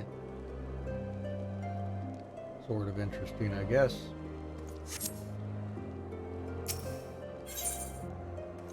Ooh, now we get armor coffer. Okay. Again, that's 240 though. And we will get what? Battle stance. When I said I wished to speak with you after the conference, I confess I envisaged rather happier circumstances. If anything, however, this latest tragedy makes the need more pressing. There are things I must say. Not to the Warrior of Light, or even my fellow Scion, but to you, Anne, my friend. But not here, no. But of course, the intercessory in Camp Dragonhead is still open to us. Let us go there.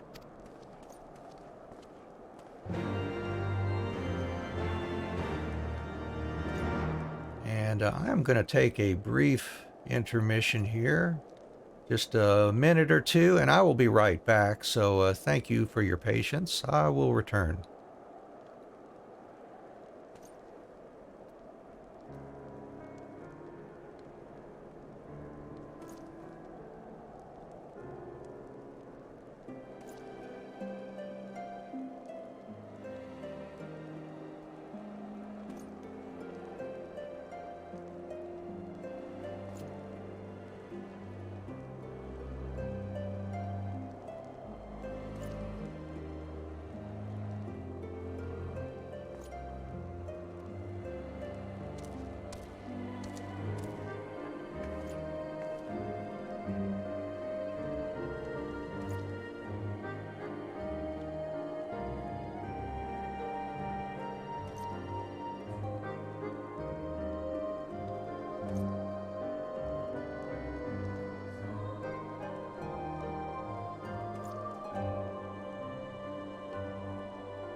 Hey, thanks for your patience. We are back. We'll get going on this again. We've got to head out to Camp Dragonhead, it looks like.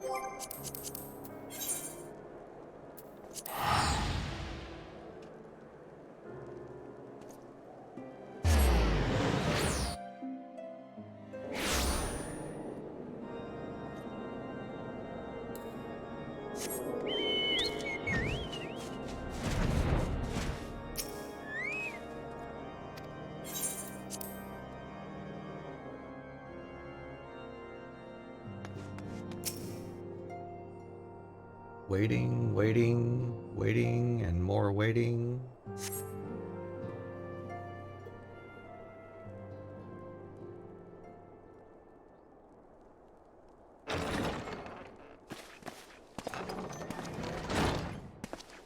Forgive me. That took longer than expected.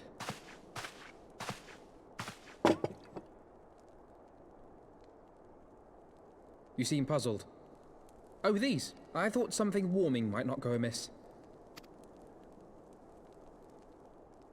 It was not all that long ago that we sat here, you and I. In our very own falling snows, as Lord Horshvon called it. I still struggle to believe he is gone. And Azelle too. I had such hopes for her. Master Matoya asked me what it was all for. Why we fight. And why we die, were I still commander of the Braves. I would doubtless have replied, for the future of Eorzea. But I'm not that man. Not anymore. I needed a new answer. One that I could live with. And when I saw Estinian at the ceremony, I knew at last what it was. I do not want to be a man who sacrifices his friends and family for a cause. I want to fight for Estinian, and I want to save him.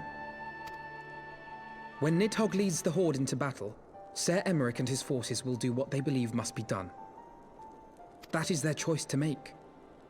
Yet even if Ser Emeric is willing to forsake Estinian, I am not.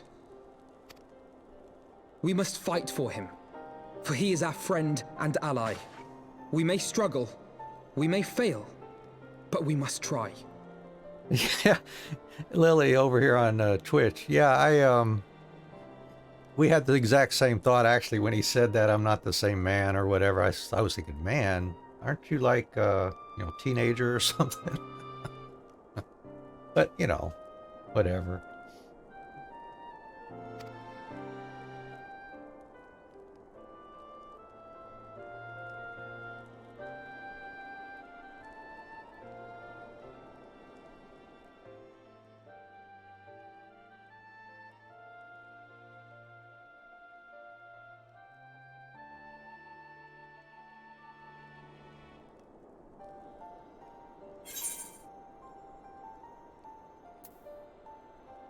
To aid those in need.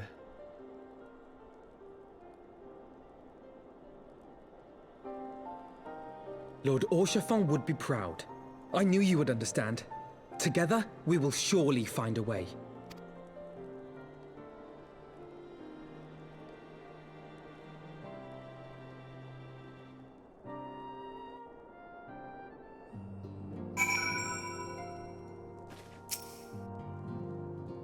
Thank you, Anne. It is unfair of me to unburden myself in this manner time after time, but I am glad that you permit me nonetheless.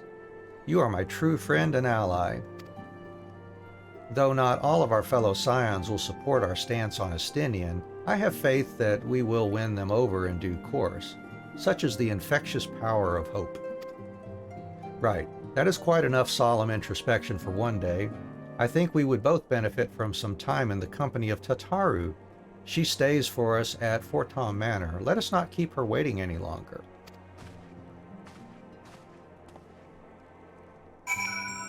All right, well, let's not keep her waiting then.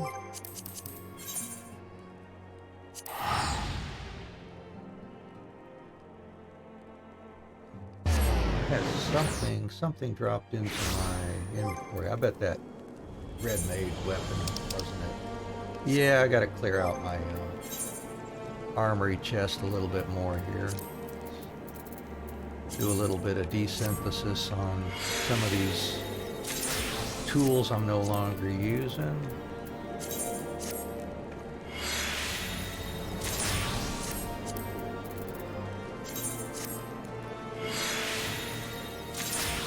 Free up a few more spots, I guess.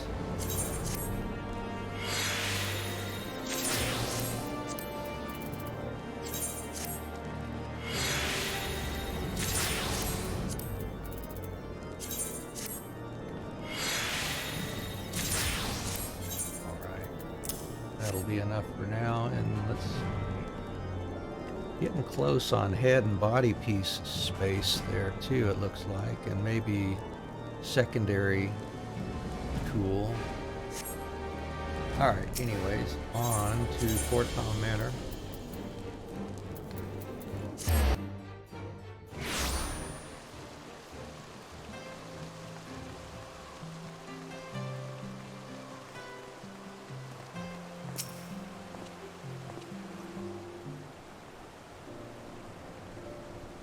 Yet again we walk an all too familiar path.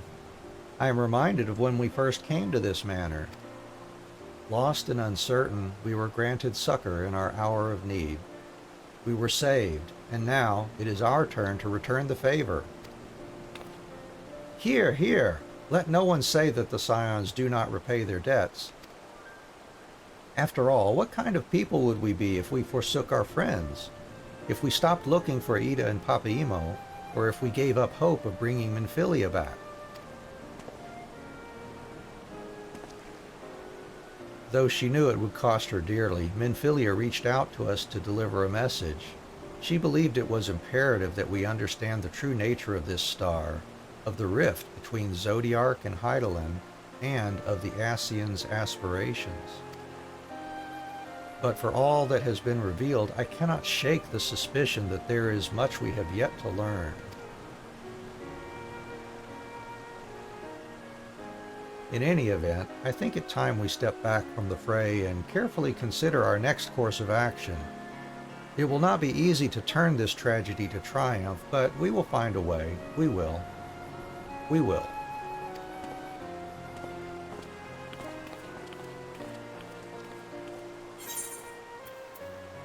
Let's see, fending, maiming, striking, scouting. No, I don't think scouting corresponds to dancer yet, does it?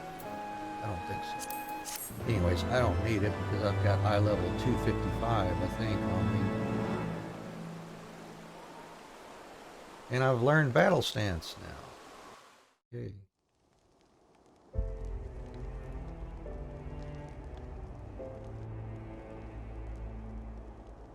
Of all the ways for it to end.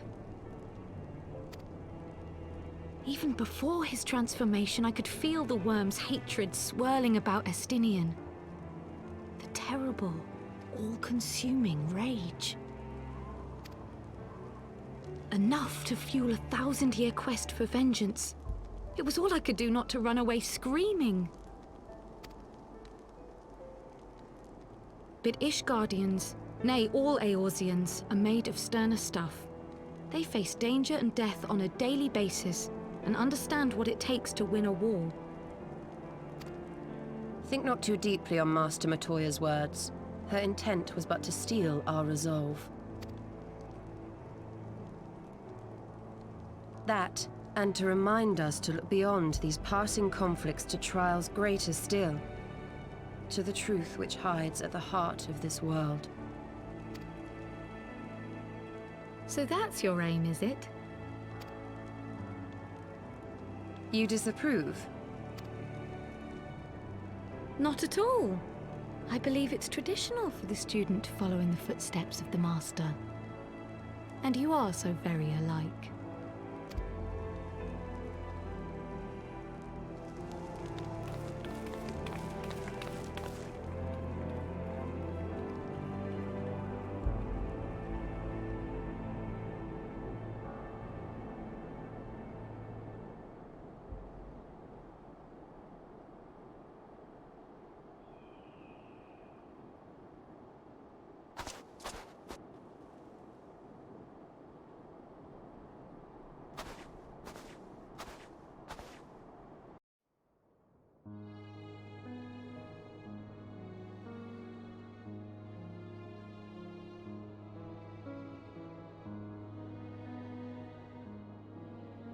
Change. That great inexorable wave was upon us, and soon all of Ishgard would bend to its will.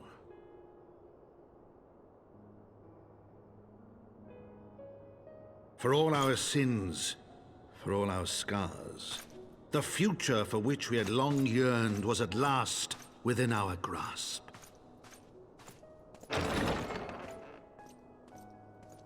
But it would be bought at a heavy price. For in those twilight hours did Nidhogg cry out for vengeance, and his brethren raise their voices for the final chorus of the Dragon Song War.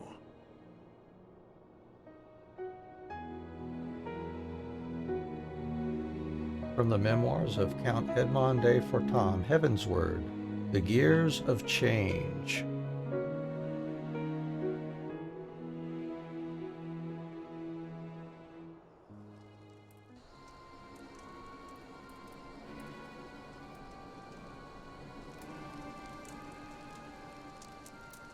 Caution, Ida. That is all I ask. Do not be so eager to place your faith in them. Not until we know more.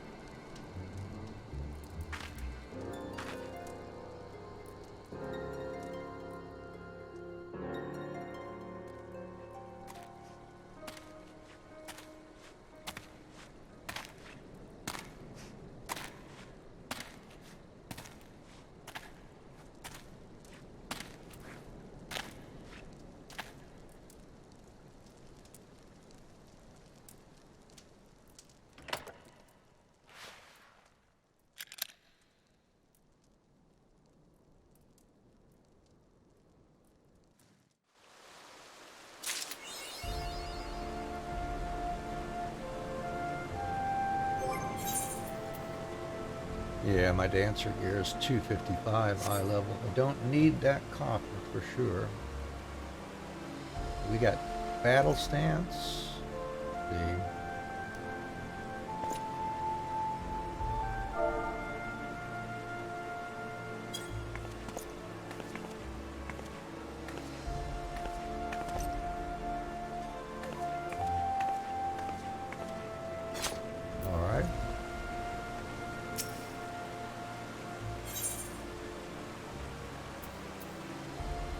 Yeah, aiming, that'll be for dancer. Grab those and we'll see what they look like. Ah, Mistress Adventurer, it is well that you are here. You are wanted within. I believe Master Alphino wishes a word with you.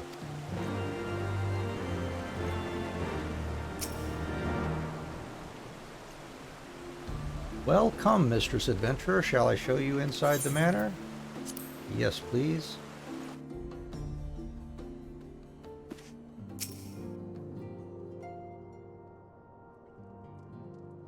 Ah, Anne, there you are. Have you a moment? There is something I would fain discuss. I must ask you to recall the events which unfolded at the peace conference, though I dare say you would sooner forget them.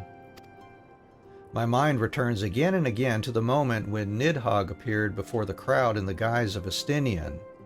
It was a sight to chill the soul, but one which gave me reason to hope that our friend might not be beyond salvation. When you described his fateful transformation at Azus Law, I feared him lost forever, but the mere fact that some semblance of his former self endures must surely count for something. Alas, I have no evidence to support this impression. Thus did I turn to Y'shtola and Krile for a more empirical appraisal. And full glad am I that I did, for it would seem they have some observations of their own to share. The ladies have saved us a table at the Forgotten Night. Shall we go?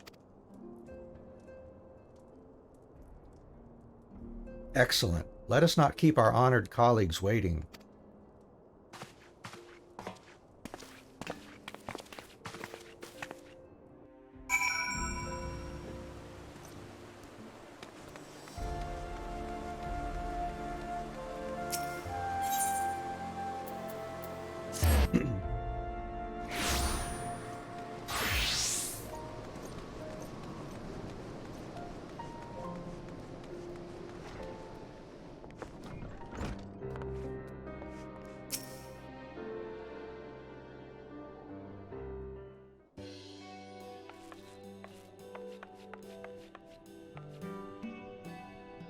We have kept you waiting over long, I fear. Not to worry, Alphino. We had some rather fine mulled wine to keep us company. Truth be told, you could have delayed your arrival a few moments more. Gibrion got the spicing just right this time. His latest batch is not only delicious and warming, but soothing to the humors. Indeed.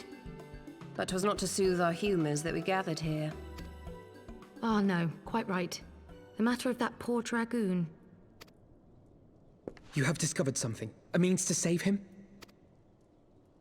Let us not jump to conclusions, shall we? Assess the facts presented, then make an educated analysis, as you were taught. Pray, cast your mind back to the moment of Estinian's transformation. Do you recall how you described it to us? You spoke of the sudden pangs which racked his body when you took up both of Nidhogg's eyes, and of how his form was twisted thereafter into a shadowy semblance of the Great Worm.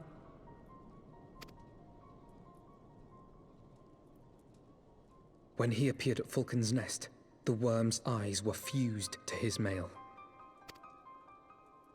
Would that only his armor had been corrupted. Snaking forth from the eyes, I descried dark tendrils which entangled his very being. His ether has been all but smothered. Then he is lost to us forever? What did I just say about jumping to conclusions? Y'shtola clearly stated all but smothered. As I later discovered, her impression matched my own. Though Nidhogg's presence filled my mind's eye, beneath his seething aura, I sensed the merest hint of something else. And after listening to Y'shtola's observations, I became more certain of my suspicion that the something else I had sensed was, in fact, the trace of a different will, submerged in the sea of Nidhogg's rage. You mean? Yes, 'tis like that Estinian spirit yet lingers. Can we not wrest him from Nidhogg's grasp, then? Tear the eyes from the armor? We know not if that would serve to separate Worm's soul from man's. None have ever attempted such a feat. Should it offer even the faintest hope of success, then by the gods, I shall be the first to try. Alphino. By all means, hold fast to your hope, but be mindful of the dangers. Even should you succeed in excising the eyes from the dragoon's mail, we have no way of knowing if your friend's soul would survive so violent a separation. And that is to say nothing of the possibility that his would-be savior might become Nidhogg's next host. Oh, good point. But what other choice remains to us? Should the opportunity present itself, I will tear those foul orbs from Estinian's armor and trust in the resilience of his soul, even at the risk...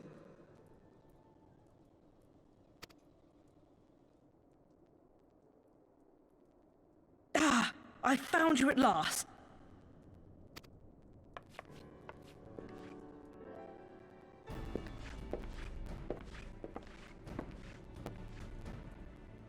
A messenger of the Temple Knights came to the manor some few hours past.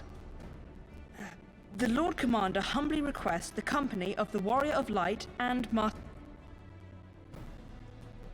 Yeah, I'm getting some audio skip here. I don't know if you're getting the same on your end or not. Sir Emmerich would speak with us. Very well, thank you, Onawa.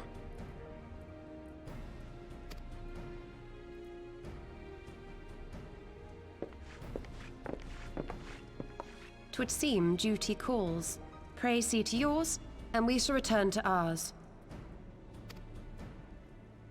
Thank you, Y'shtola, Kryl. Your words have given me hope where there was none. Come then. Sir Emmerich awaits.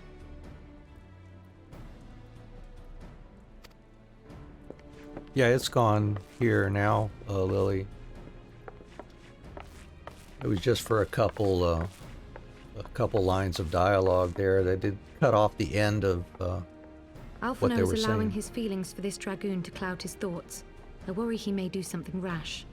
Keep an eye on him, would you?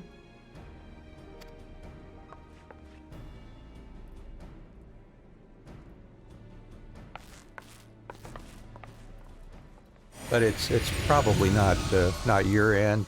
Chances are, since I'm broadcasting from here. Friends to deliverance, than their foes' defeat. But will history commend their fealty or condemn their folly? Yeah, chances are I got some heavy traffic or something. It's like the ping time probably increased a little bit here between me and the rest of the world and caused some distortion since I'm getting the sound directly from the Final Fantasy servers, or I guess from my PC here, and it's being triggered from the Final Fantasy servers and then being broadcast back out. I'm thinking that's probably where the distortion came from, was traffic on my end. I doubt it's anything on your end.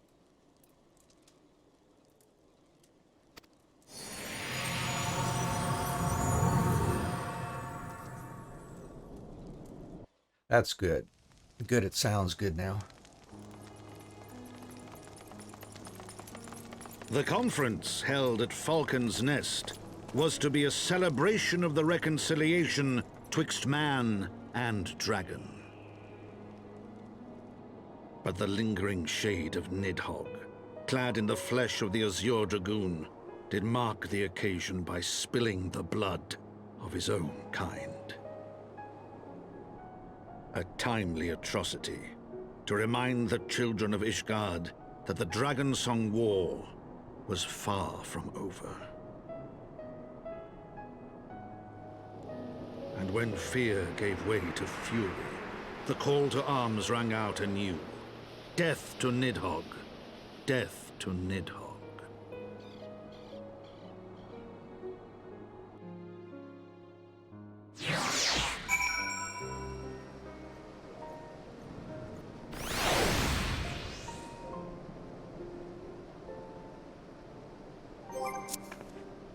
Right, back to here.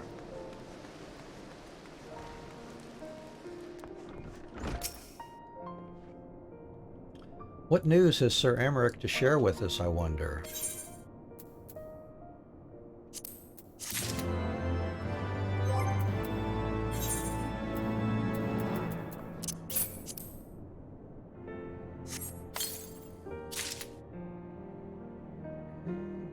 Aiming gear. None of that's going to supersede what I've got. Yeah. Let's see what some of those look like. Let's see, the tabard. Try on. That's kind of nice looking. What parts? Oh, what parts are dyeable here? Interesting. Okay. What about the pants?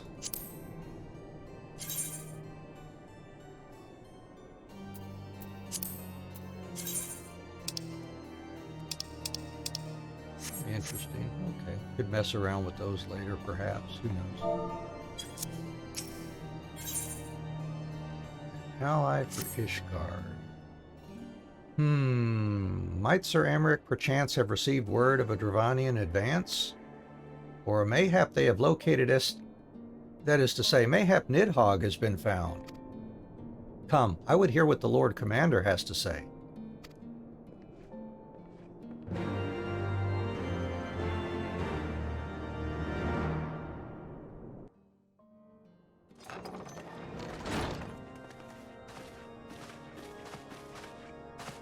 My friends, I thank you for coming. You have had news of Nidhogg? Alas not. Our scouts range far and wide, but they have as yet found no trace of the Great Worm. We dispatched an elite unit of dragoons to reconnoiter the churning mists, but even they returned empty-handed. A pity. Fear not, Alphino. We shall see the worm again soon enough. His words at Falcon's Nest attest to that. Indeed, he is like to come sooner than we would wish. I assume Ishgard's defenses are being bolstered as we speak? With all haste. I mean to call upon every able-bodied warrior at our disposal, from the Knights of the Four Houses to the men and women of the Watch. But I did not summon you to discuss strategy. What then would you have of us, my lord? I will speak plain. Now that Nidhogg is possessed of both of his eyes, no mortal force we can muster will repel him. That being the case, we must needs recruit an ally of equal strength.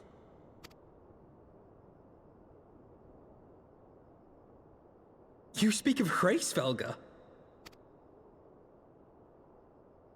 I do. To whom else could we turn? That he is Nidhogg's equal, I do not deny, nor can I name another. But convincing the reclusive creature to do battle with his own brood brother will be... how shall I put this? It will be no small undertaking, yes. Estinian's report was most particular about Hraesvelgr's unwillingness to involve himself in the affairs of men. But much has changed since your visit to Somal. And if there is even a chance that the dragon may be swayed, I must plead our case. Whatever price the dragon asks of me, I shall pay it. Such was my oath, to defend the people of Ishgard. Come what may, my friends, the battle with Nidhogg will mark the end of my tenure as the acting head of church and state. Will you help me discharge this final duty?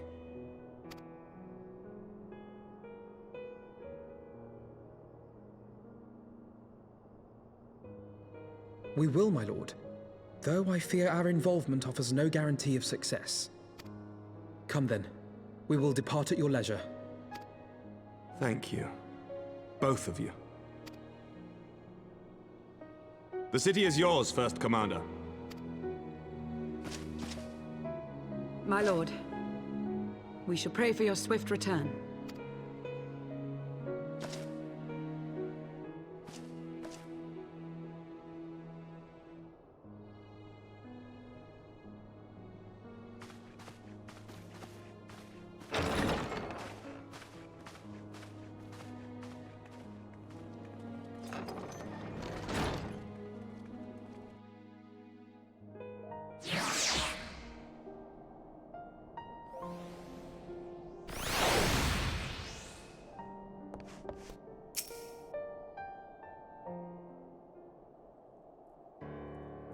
It grieves me to impose upon you in this manner, but you of all people understand the threat we now face. It is no imposition, Sir Emmerich. To Anne and I, Ishgard is as a second home. After the many battles we have fought and the bonds we have forged, the plight of your nation has become our own. If there is aught that we can do to aid in its salvation, then pray impose all you must.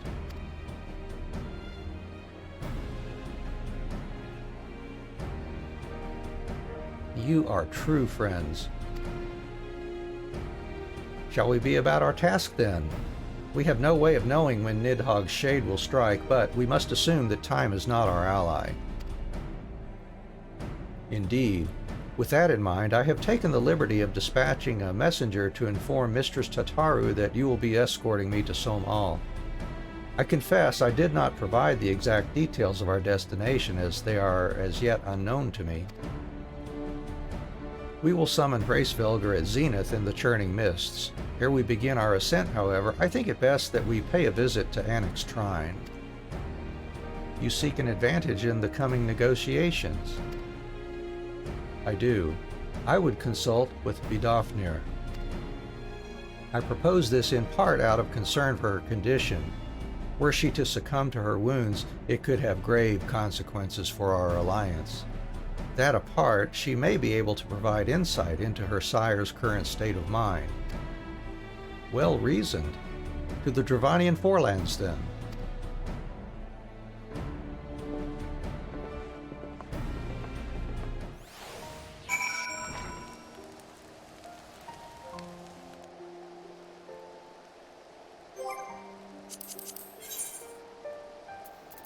Annick's shrine.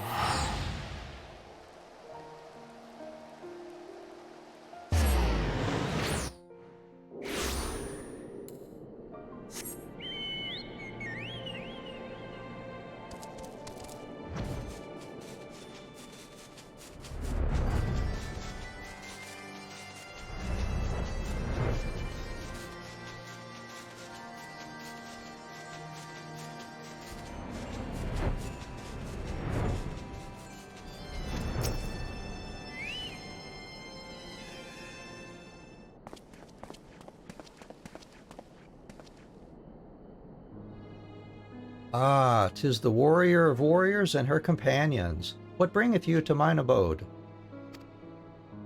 Pray forgive us for disturbing your recuperation, Vidofnir. I hope your wound does not pain you overmuch. Didst thou imagine me close to death? The thrust was deep, but not mortal. I will heal in time. Full glad am I to hear it. You were the guest of honor at our conference, and we failed in our duty of protection. On behalf of Ishgard, I apologize unreservedly.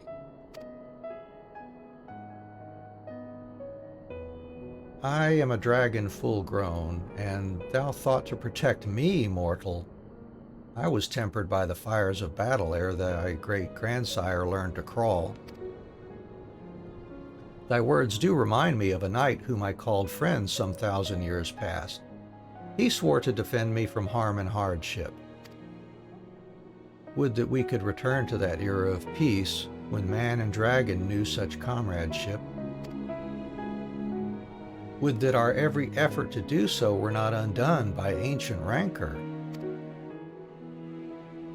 For a truth, there can be no peace while Nidhogg's shade yet lingereth. That much is plain, yet we lack the strength to banish him. Thus do we make for Somal to beseech the aid of your sire once more. Folly, thou knowest as well as I how he will answer. Gracefelger's heart remains unchanged then, a pity. But if it is folly to hope, I am content to die a fool. As hath ever been the way with thy kind, go then, but be warned, the Shade's presence hath driven its minions to frenzy. Thank you, Vidofnir. We shall disturb your rest no longer.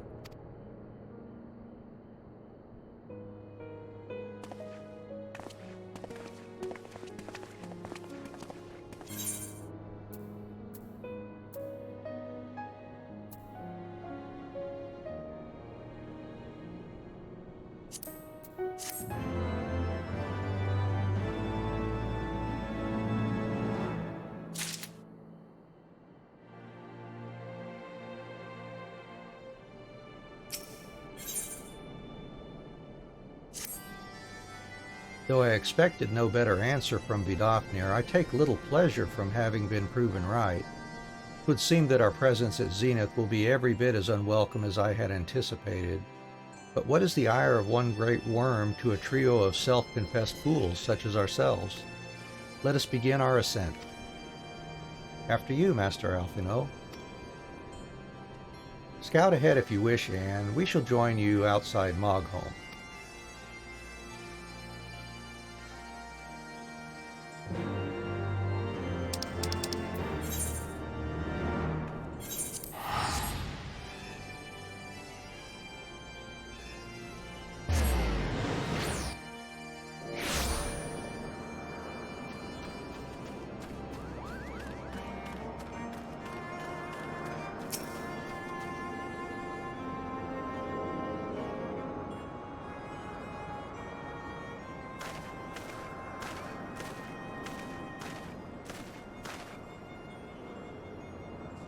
I had heard tales of the world above the clouds, but never did I dream. One's mind paints a pale picture of its majesty. Few live to see such wonders. I am reminded of my first visit to this peak, when Estinian and Assail yet walked at our side.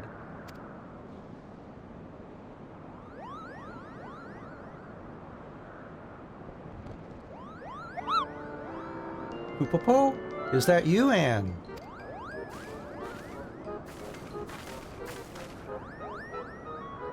Ah, if it isn't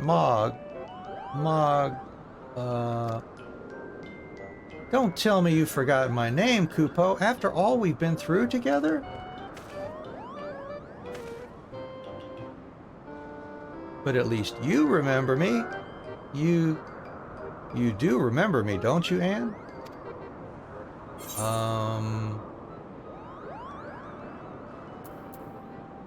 Apologies, friend, but all Moogles look the same to me. That's kind of racist, I think, but sorry about that. I see, Kupo. Then I suppose our time around the campfire meant less to you than I thought it did. It's Moghan, by the way. But putting our shared history to one side, what brings you and your friends to Moghan, Kupo? Well, you see, it's like this, Moghan. Ah, another audience with old Hraesvelgr. Well, I hope you've brought the horn, Kupo. With the winds as gentle as they are, a good loud toot should reach the Great Worm's ears easily enough. That is good to hear, Moghan. Thank you. We had best press on to Zenith while the winds are in our favor.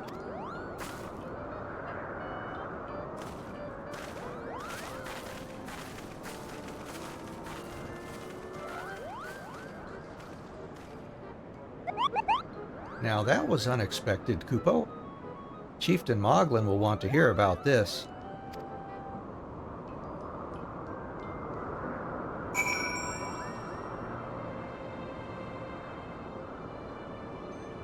Okay, off to Zenith.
You dare summon me again, mortals? Great Hraesvelgr, 'tis not lightly that we beg this audience. Pray hearken to our words, for they concern the future of man and dragon both.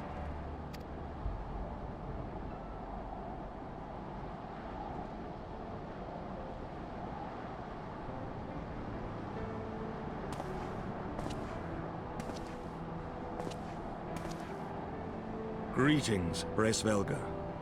I am Emeric de Burrell, acting ruler of the nation of Ishgard. I am come before you to parley on behalf of my people.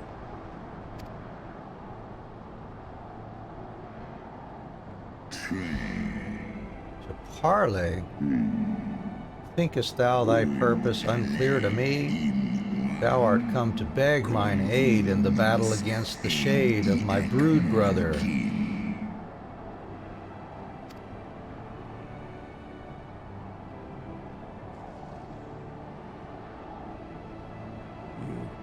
Foresaw mine intent.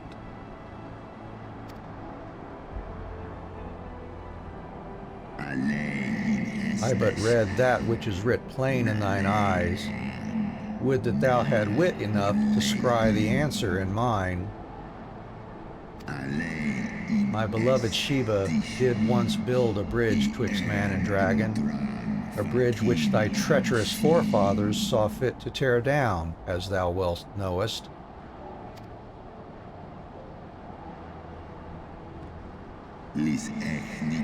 Thinkest thou Nidhogg was alone in despairing at the murder of our brood sister? Thinkest thou mine own soul did not cry out for vengeance? Know then, that upon that accursed day my heart did wither in my breast, and thy kind become unto me the harbingers of despair. 'Tis only Shiva's gentle dream that preventeth me from flying at Nidhogg's shoulder. Be grateful that I swore to abjure aggression ere I consumed her. I permit my children to offer or deny the aid as they see fit, to warn thy people of my brood brother's coming. that thou wouldst dare ask more of me, but affirmeth thine incurable arrogance.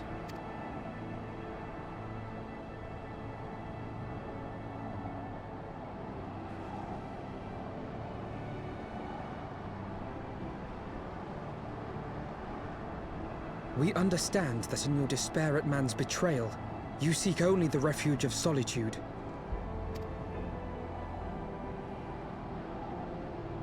But despite your protestations of spent faith, do you not still nurture the smallest flame of hope?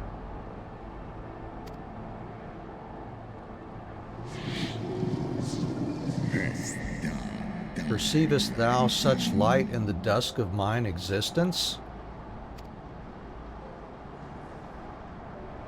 I do. If you claim I see falsely, then tell me, why did you consent to bear Azel upon your back?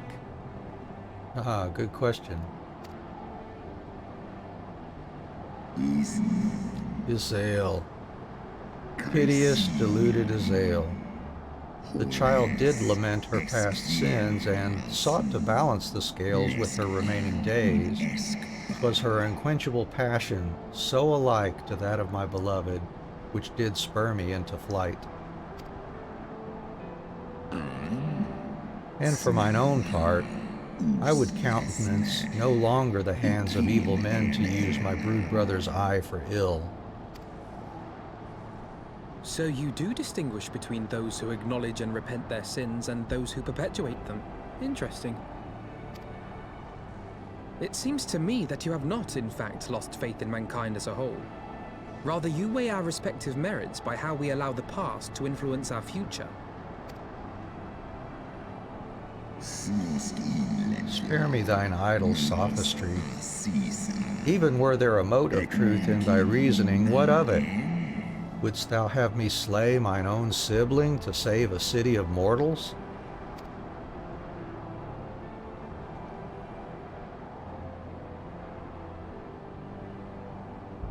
Should we suffer ties of blood to bind our hands, then? Nay, if the crime is one of unconscionable evil, we must needs condemn it, even should the transgressor be our closest kin. When my father corrupted himself and his followers with the power of a primal, I beseeched the warrior of light to slay him, an act alike to patricide. That he did not die by my hand matters little. If anything, it heaps greater disgrace upon my name. But had my father not fallen, he would have drawn countless thousands into a holy war of hellish proportions, which I hold the greater crime. Thus did I order his execution, sparing the lives of my people and yours. Alas, your brother Worm now prepares to murder those whom I sought to spare. What is more, he has taken my comrade's body for his own. But if I must slay my dearest friend to defeat my direst foe, I will not flinch from my duty.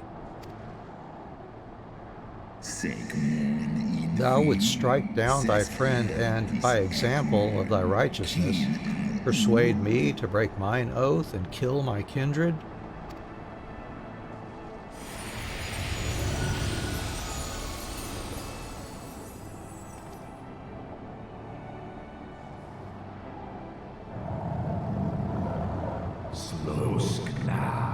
Heed me, my child. The servants of Hydaelyn envision a different outcome.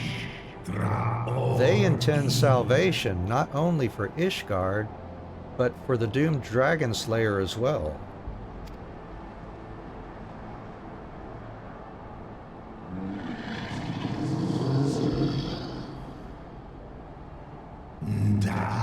Believest thou this shade to be Nidhogg returned? Is it not merely a manifestation of his vengeance? The shadow cast by thy brood brother's rage? I would not command thee, but ponder well thy course, lest it lead thee unto greater remorse.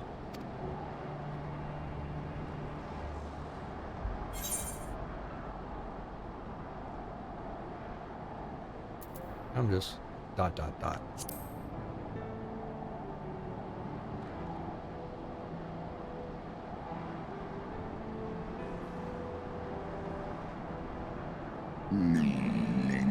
What?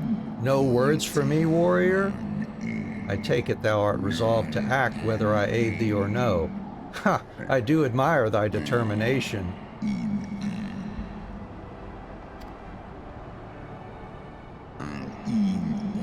Hast thou the strength of will to stand against so terrible a shadow, I wonder? 'Twould seem I must put thee and thy companions to the proof. I shall await thee in the ruins where Ratatoskr once dwelled.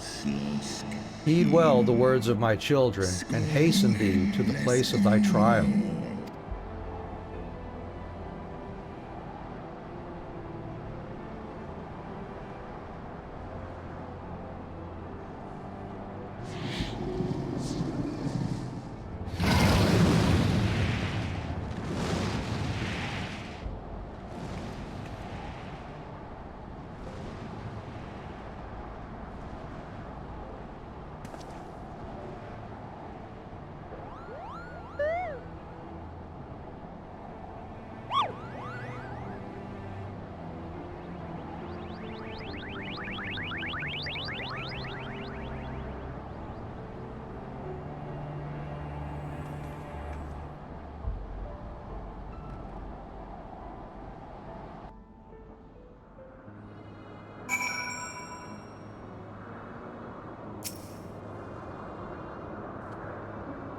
I believe I spied a wyvern landing just outside the palace. It is doubtless one of the children of whom Hraesvelgr spoke.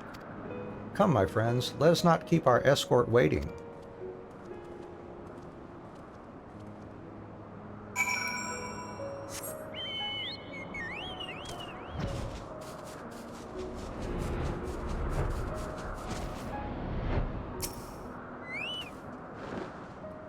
My broodmates and I will bear you to the place of your trial.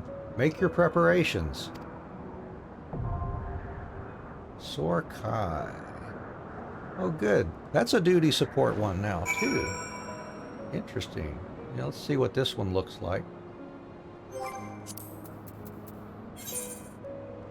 Sorkai. Oh, we'll have Aymeric, Alphino, and a random dragoon here, it looks like. Although if he's like the other ones, he won't have his advanced job and he'll just be a lancer.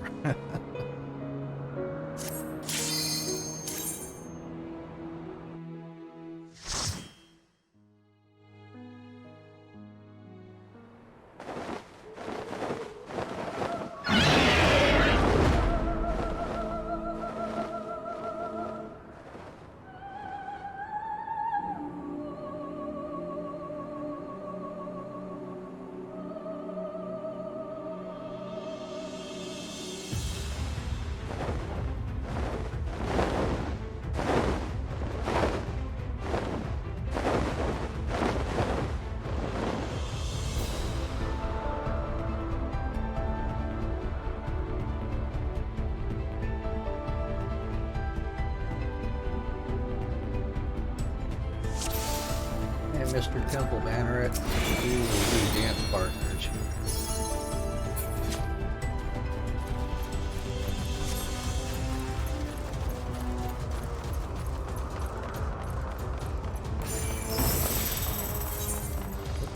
I need to do that.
Away with you!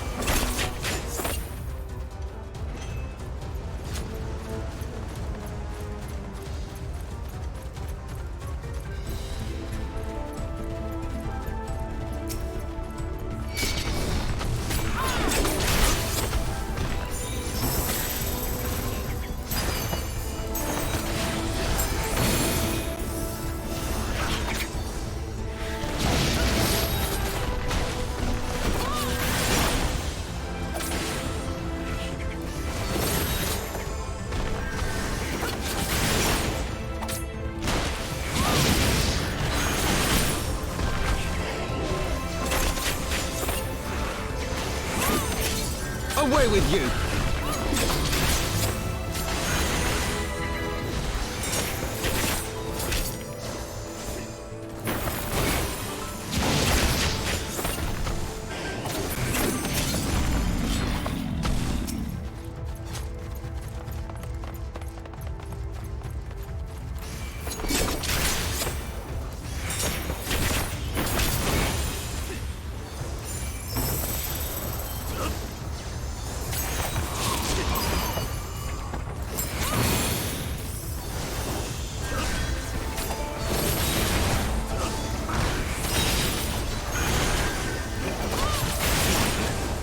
Away with you!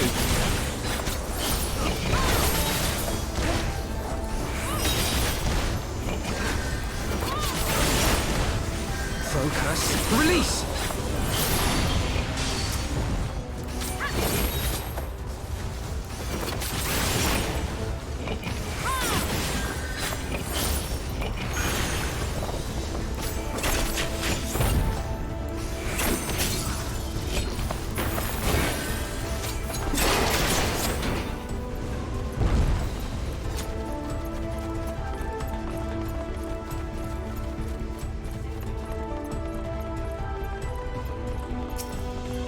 Chieftain Moglin, all right.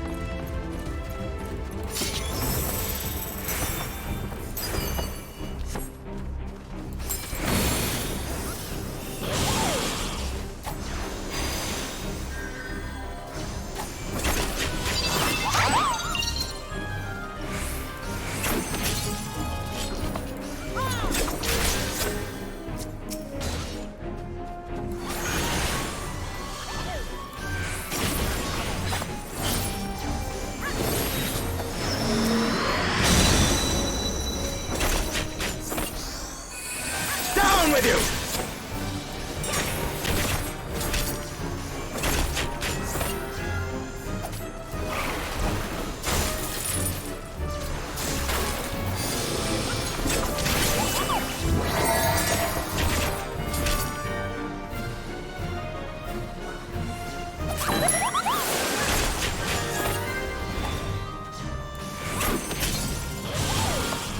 For the House of Levier!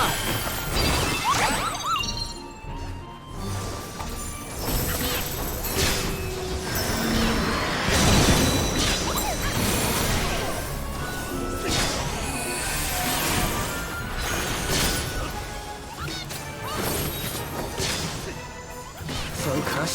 Release!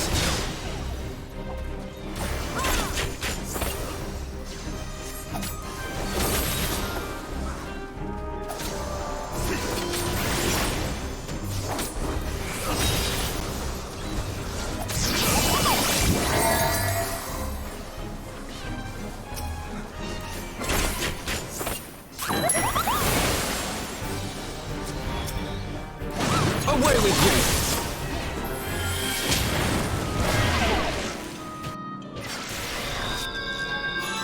Oh, what happened there? Let's see, what did I miss?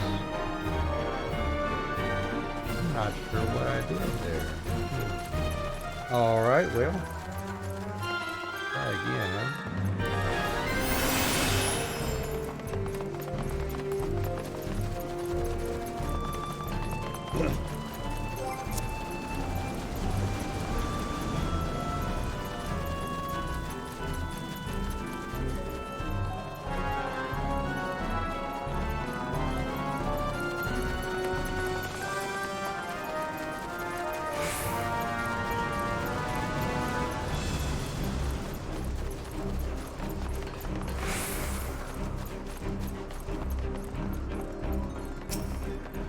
Alright, Chieftain Moglin round 2.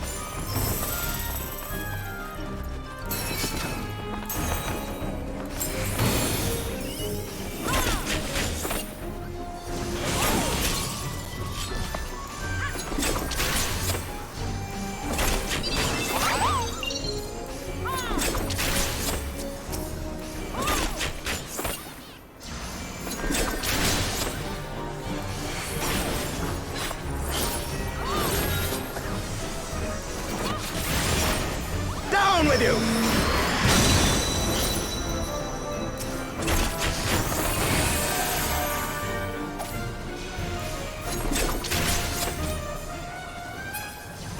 What's this stuff here?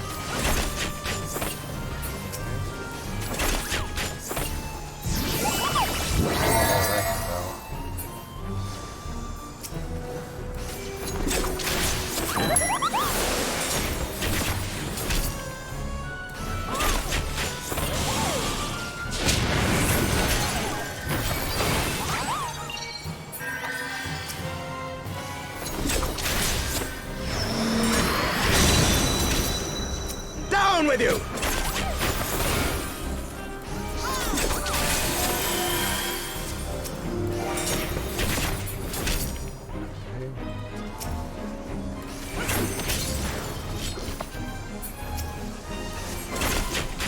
Try knocking them out of the circle.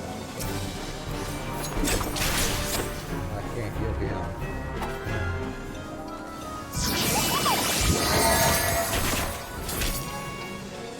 Away with you! Okay, let's see what they're gonna do.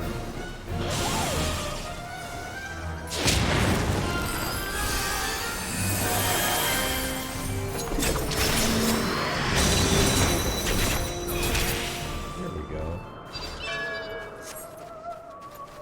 Have to go do some research on what those mechanics are on that one, I think. Don't quite understand that. See, Conqueror's sandals, ring. Okay. Those are eye level 215. Well, they're not going to be anything new.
Away with you!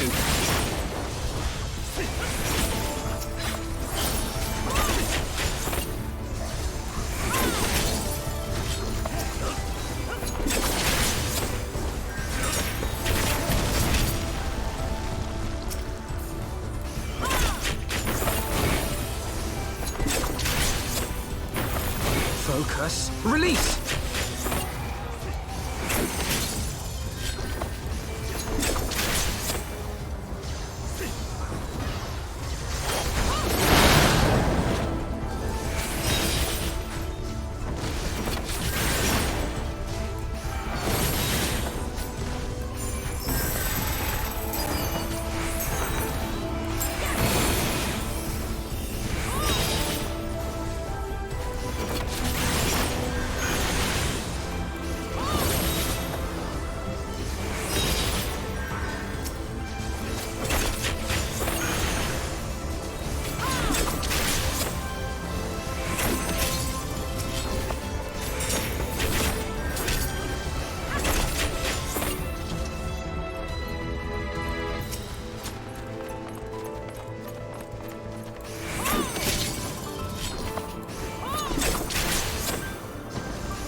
Away with you! You underestimate me!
Whoops.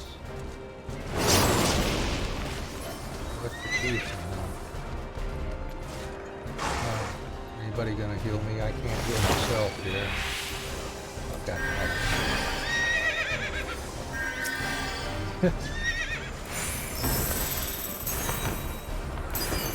So don't step into the electrocution. It ends here! I have my pride. Away with you!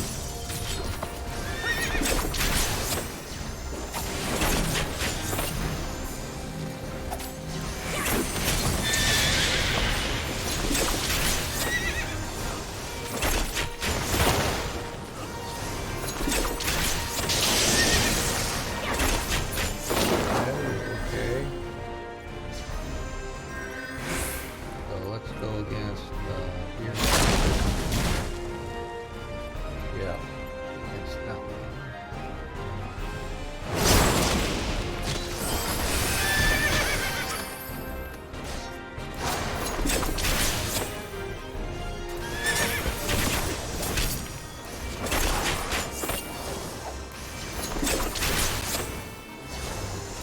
It ends here!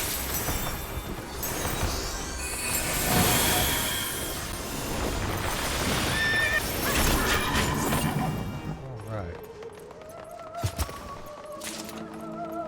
Arm wraps.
There!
Well, they've changed the arena for this one for sure.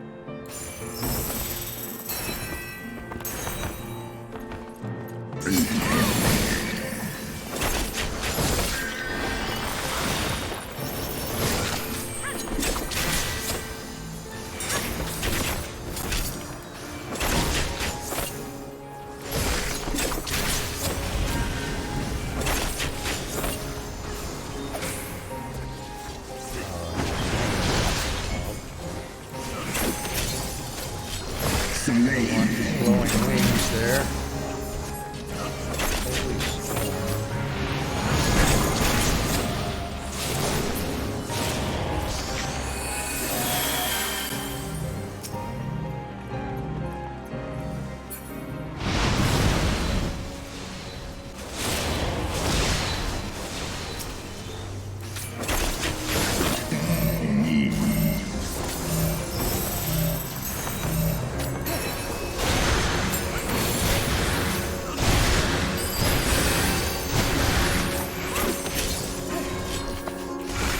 Away with you!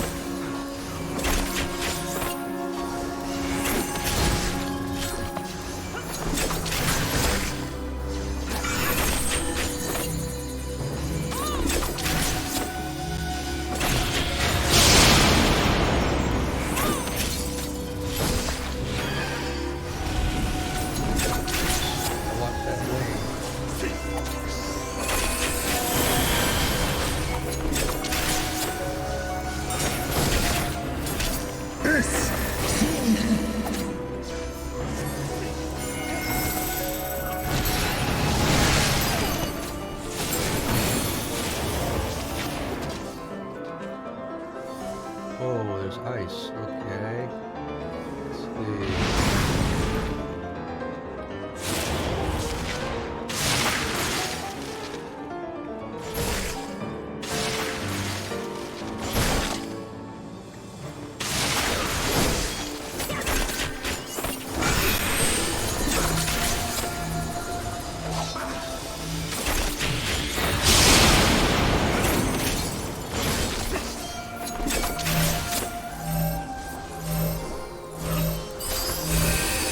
Away with you!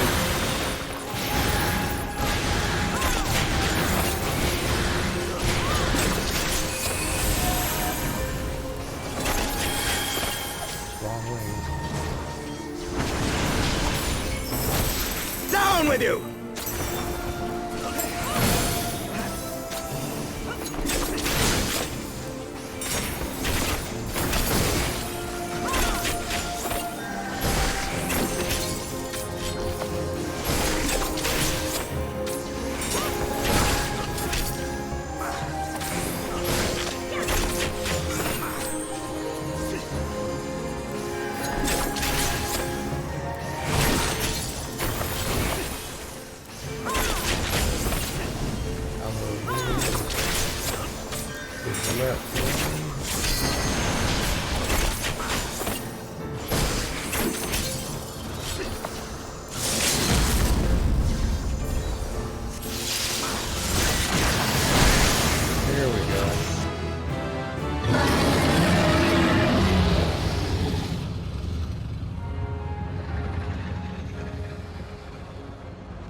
Subjugator's Braids.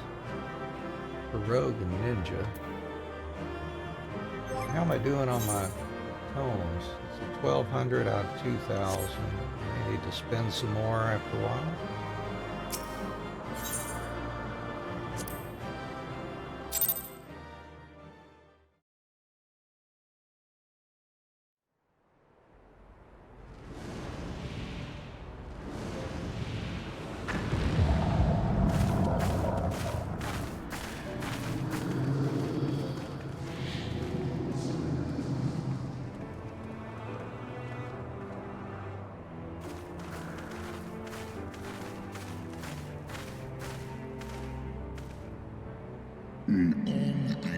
Even bereft of an eye, my brood brother was a fearsome foe indeed. But having tasted thy strength firsthand, I do begin to see how thou didst bring him low. Idle chooseth her servants well. Very well, I shall trust in the seed of man one last time. By thy deeds shall the flickering hope that lingereth yet within my heart be kindled anew, or extinguished forever.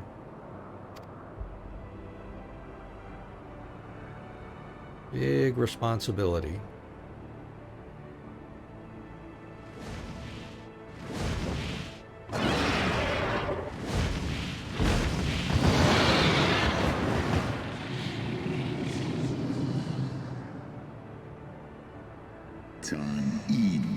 That you yet stand is ready proof of your determination, mortals.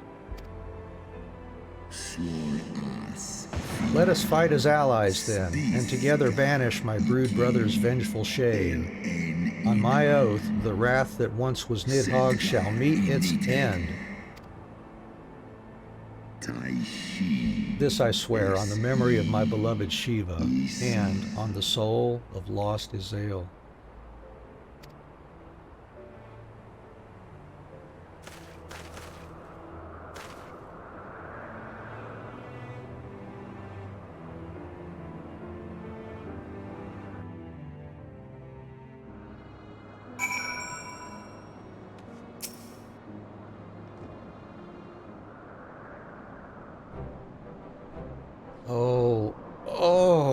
Oh, my poor ribs. That was a painful reminder of a great worm's might. And had he truly meant us harm, we would not be standing here now. Plainly, his intent was to teach. His onslaught forced me to recall my training about the speed of the dragon, his balance, his blind spots. It was, in short, a very thorough lesson.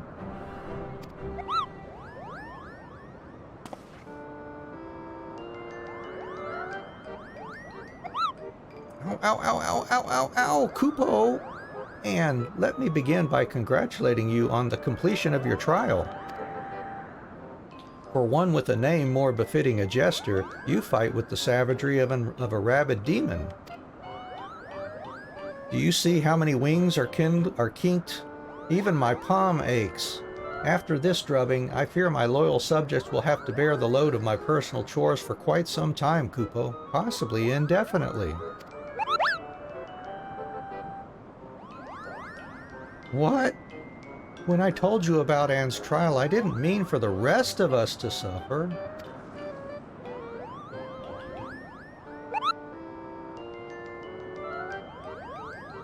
That's triple shifts for you, Moghan.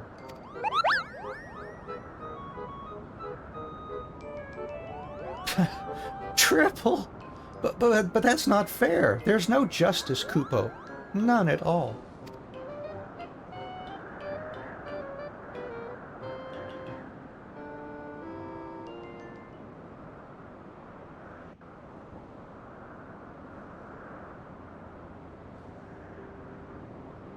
Our negotiations proved rather more strenuous than I had anticipated, but the results seem well worth the effort. The battle was indeed hard won. Thank you, my friends. I would never have earned Hraesvelga's cooperation had you not seen fit to grant me yours. 'Twas your stalwart heroism that moved the heart of the Great Worm at the last. Any gratitude I can offer is but poor reward for your continued service to Ishgard.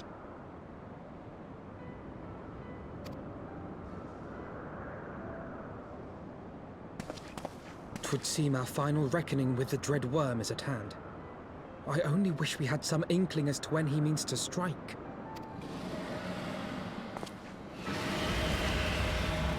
Speaking of which... Oh, gods.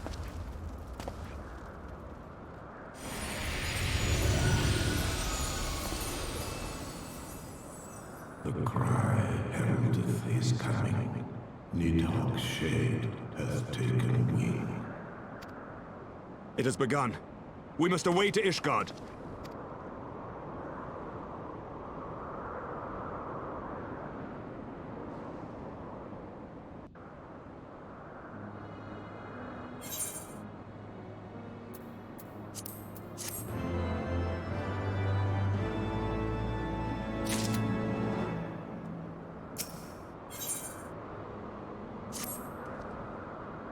Ishgard will not last long against Nidhogg and his horde. We must away.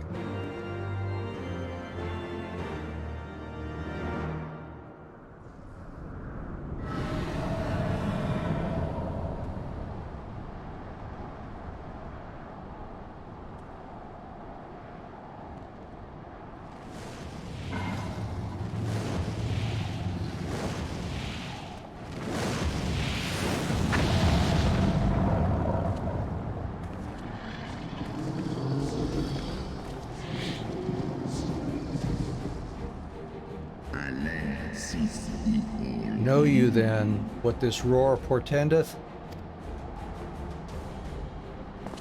Aye. I must return to my city without delay. Then we shall lend you our wings. Let us meet with Nidhogg on the field of battle, and together bring an end to his wrathful song.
Remember your training!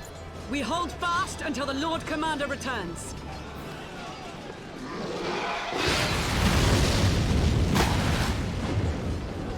Ugh. We must hold!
By the Fury. That one is the size of Nidhogg.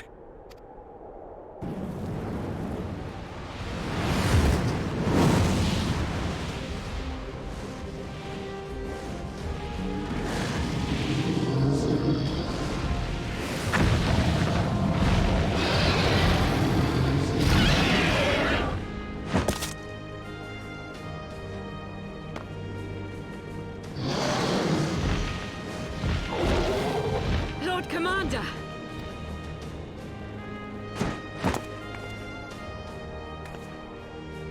You are late, Warrior of Light.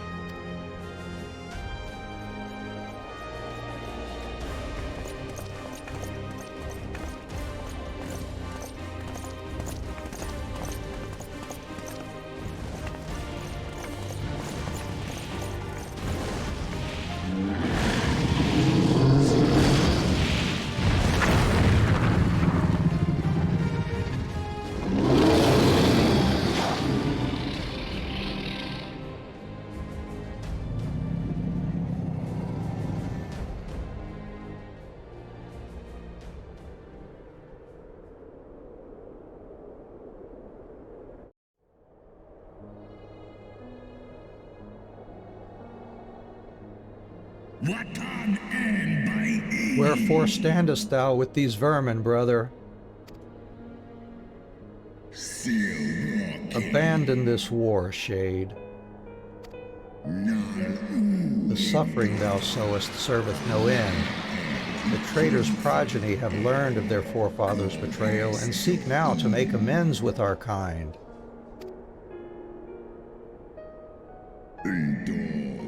Never shall our grief be assuaged, nor our loss forgotten, but reconciliation may yet halt the spread of this plague of enmity. Forsake thy vengeance, and be at peace.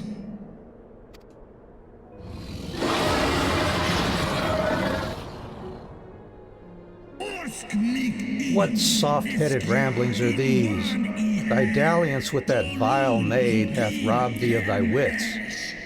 Mayhap her cloying perfume hath made thee forget the stench of our brood sister's lifeblood.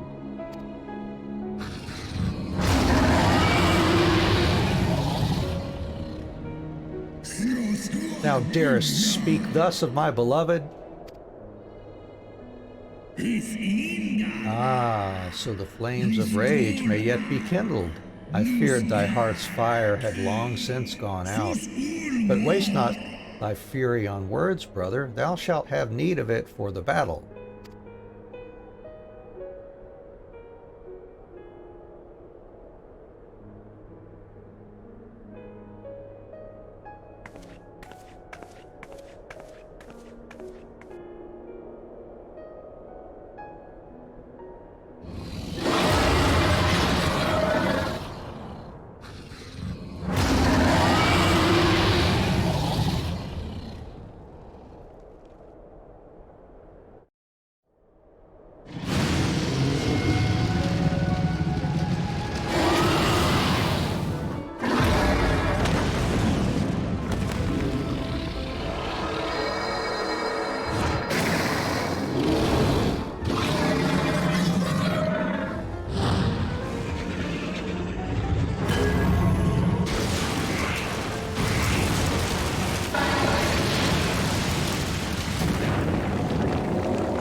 Ouch.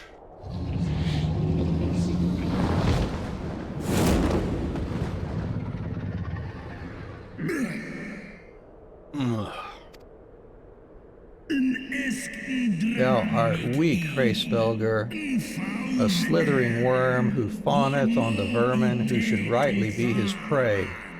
For 1,000 years have I fought without cease, and thou didst think to prevail against me? Glory not in thy victory, Shade. The battle is not yet won. My power and my hope have I entrusted to another. Oh. Thine eye! What hast thou done?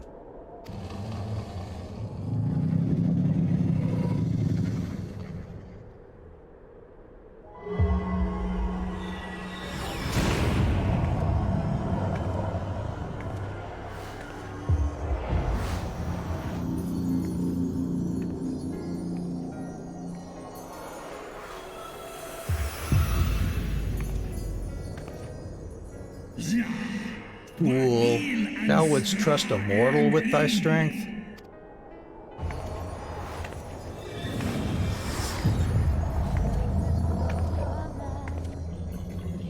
I know thee. 'Twas thou who didst intrude upon my lair and best the half of me. But now I am whole, and naught in creation shall deny me my vengeance.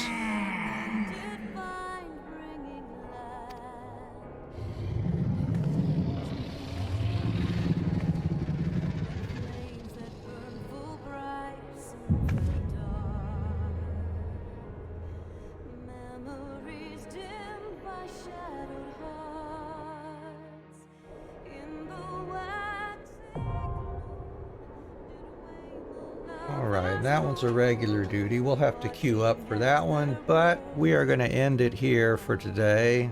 We'll pick back up with Final Fantasy on Saturday morning. Tomorrow we'll be resuming our Infinite Undiscovery hard mode playthrough, where we're skipping through it, just trying to achieve the compulsive achievement if possible, which will take quite a while.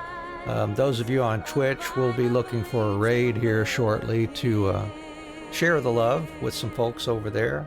Everybody else, I appreciate you joining me today. Listen, I know you have a choice in channels and even offline other things you could be doing today, but I certainly appreciate you spending some time with me today. I really appreciate that.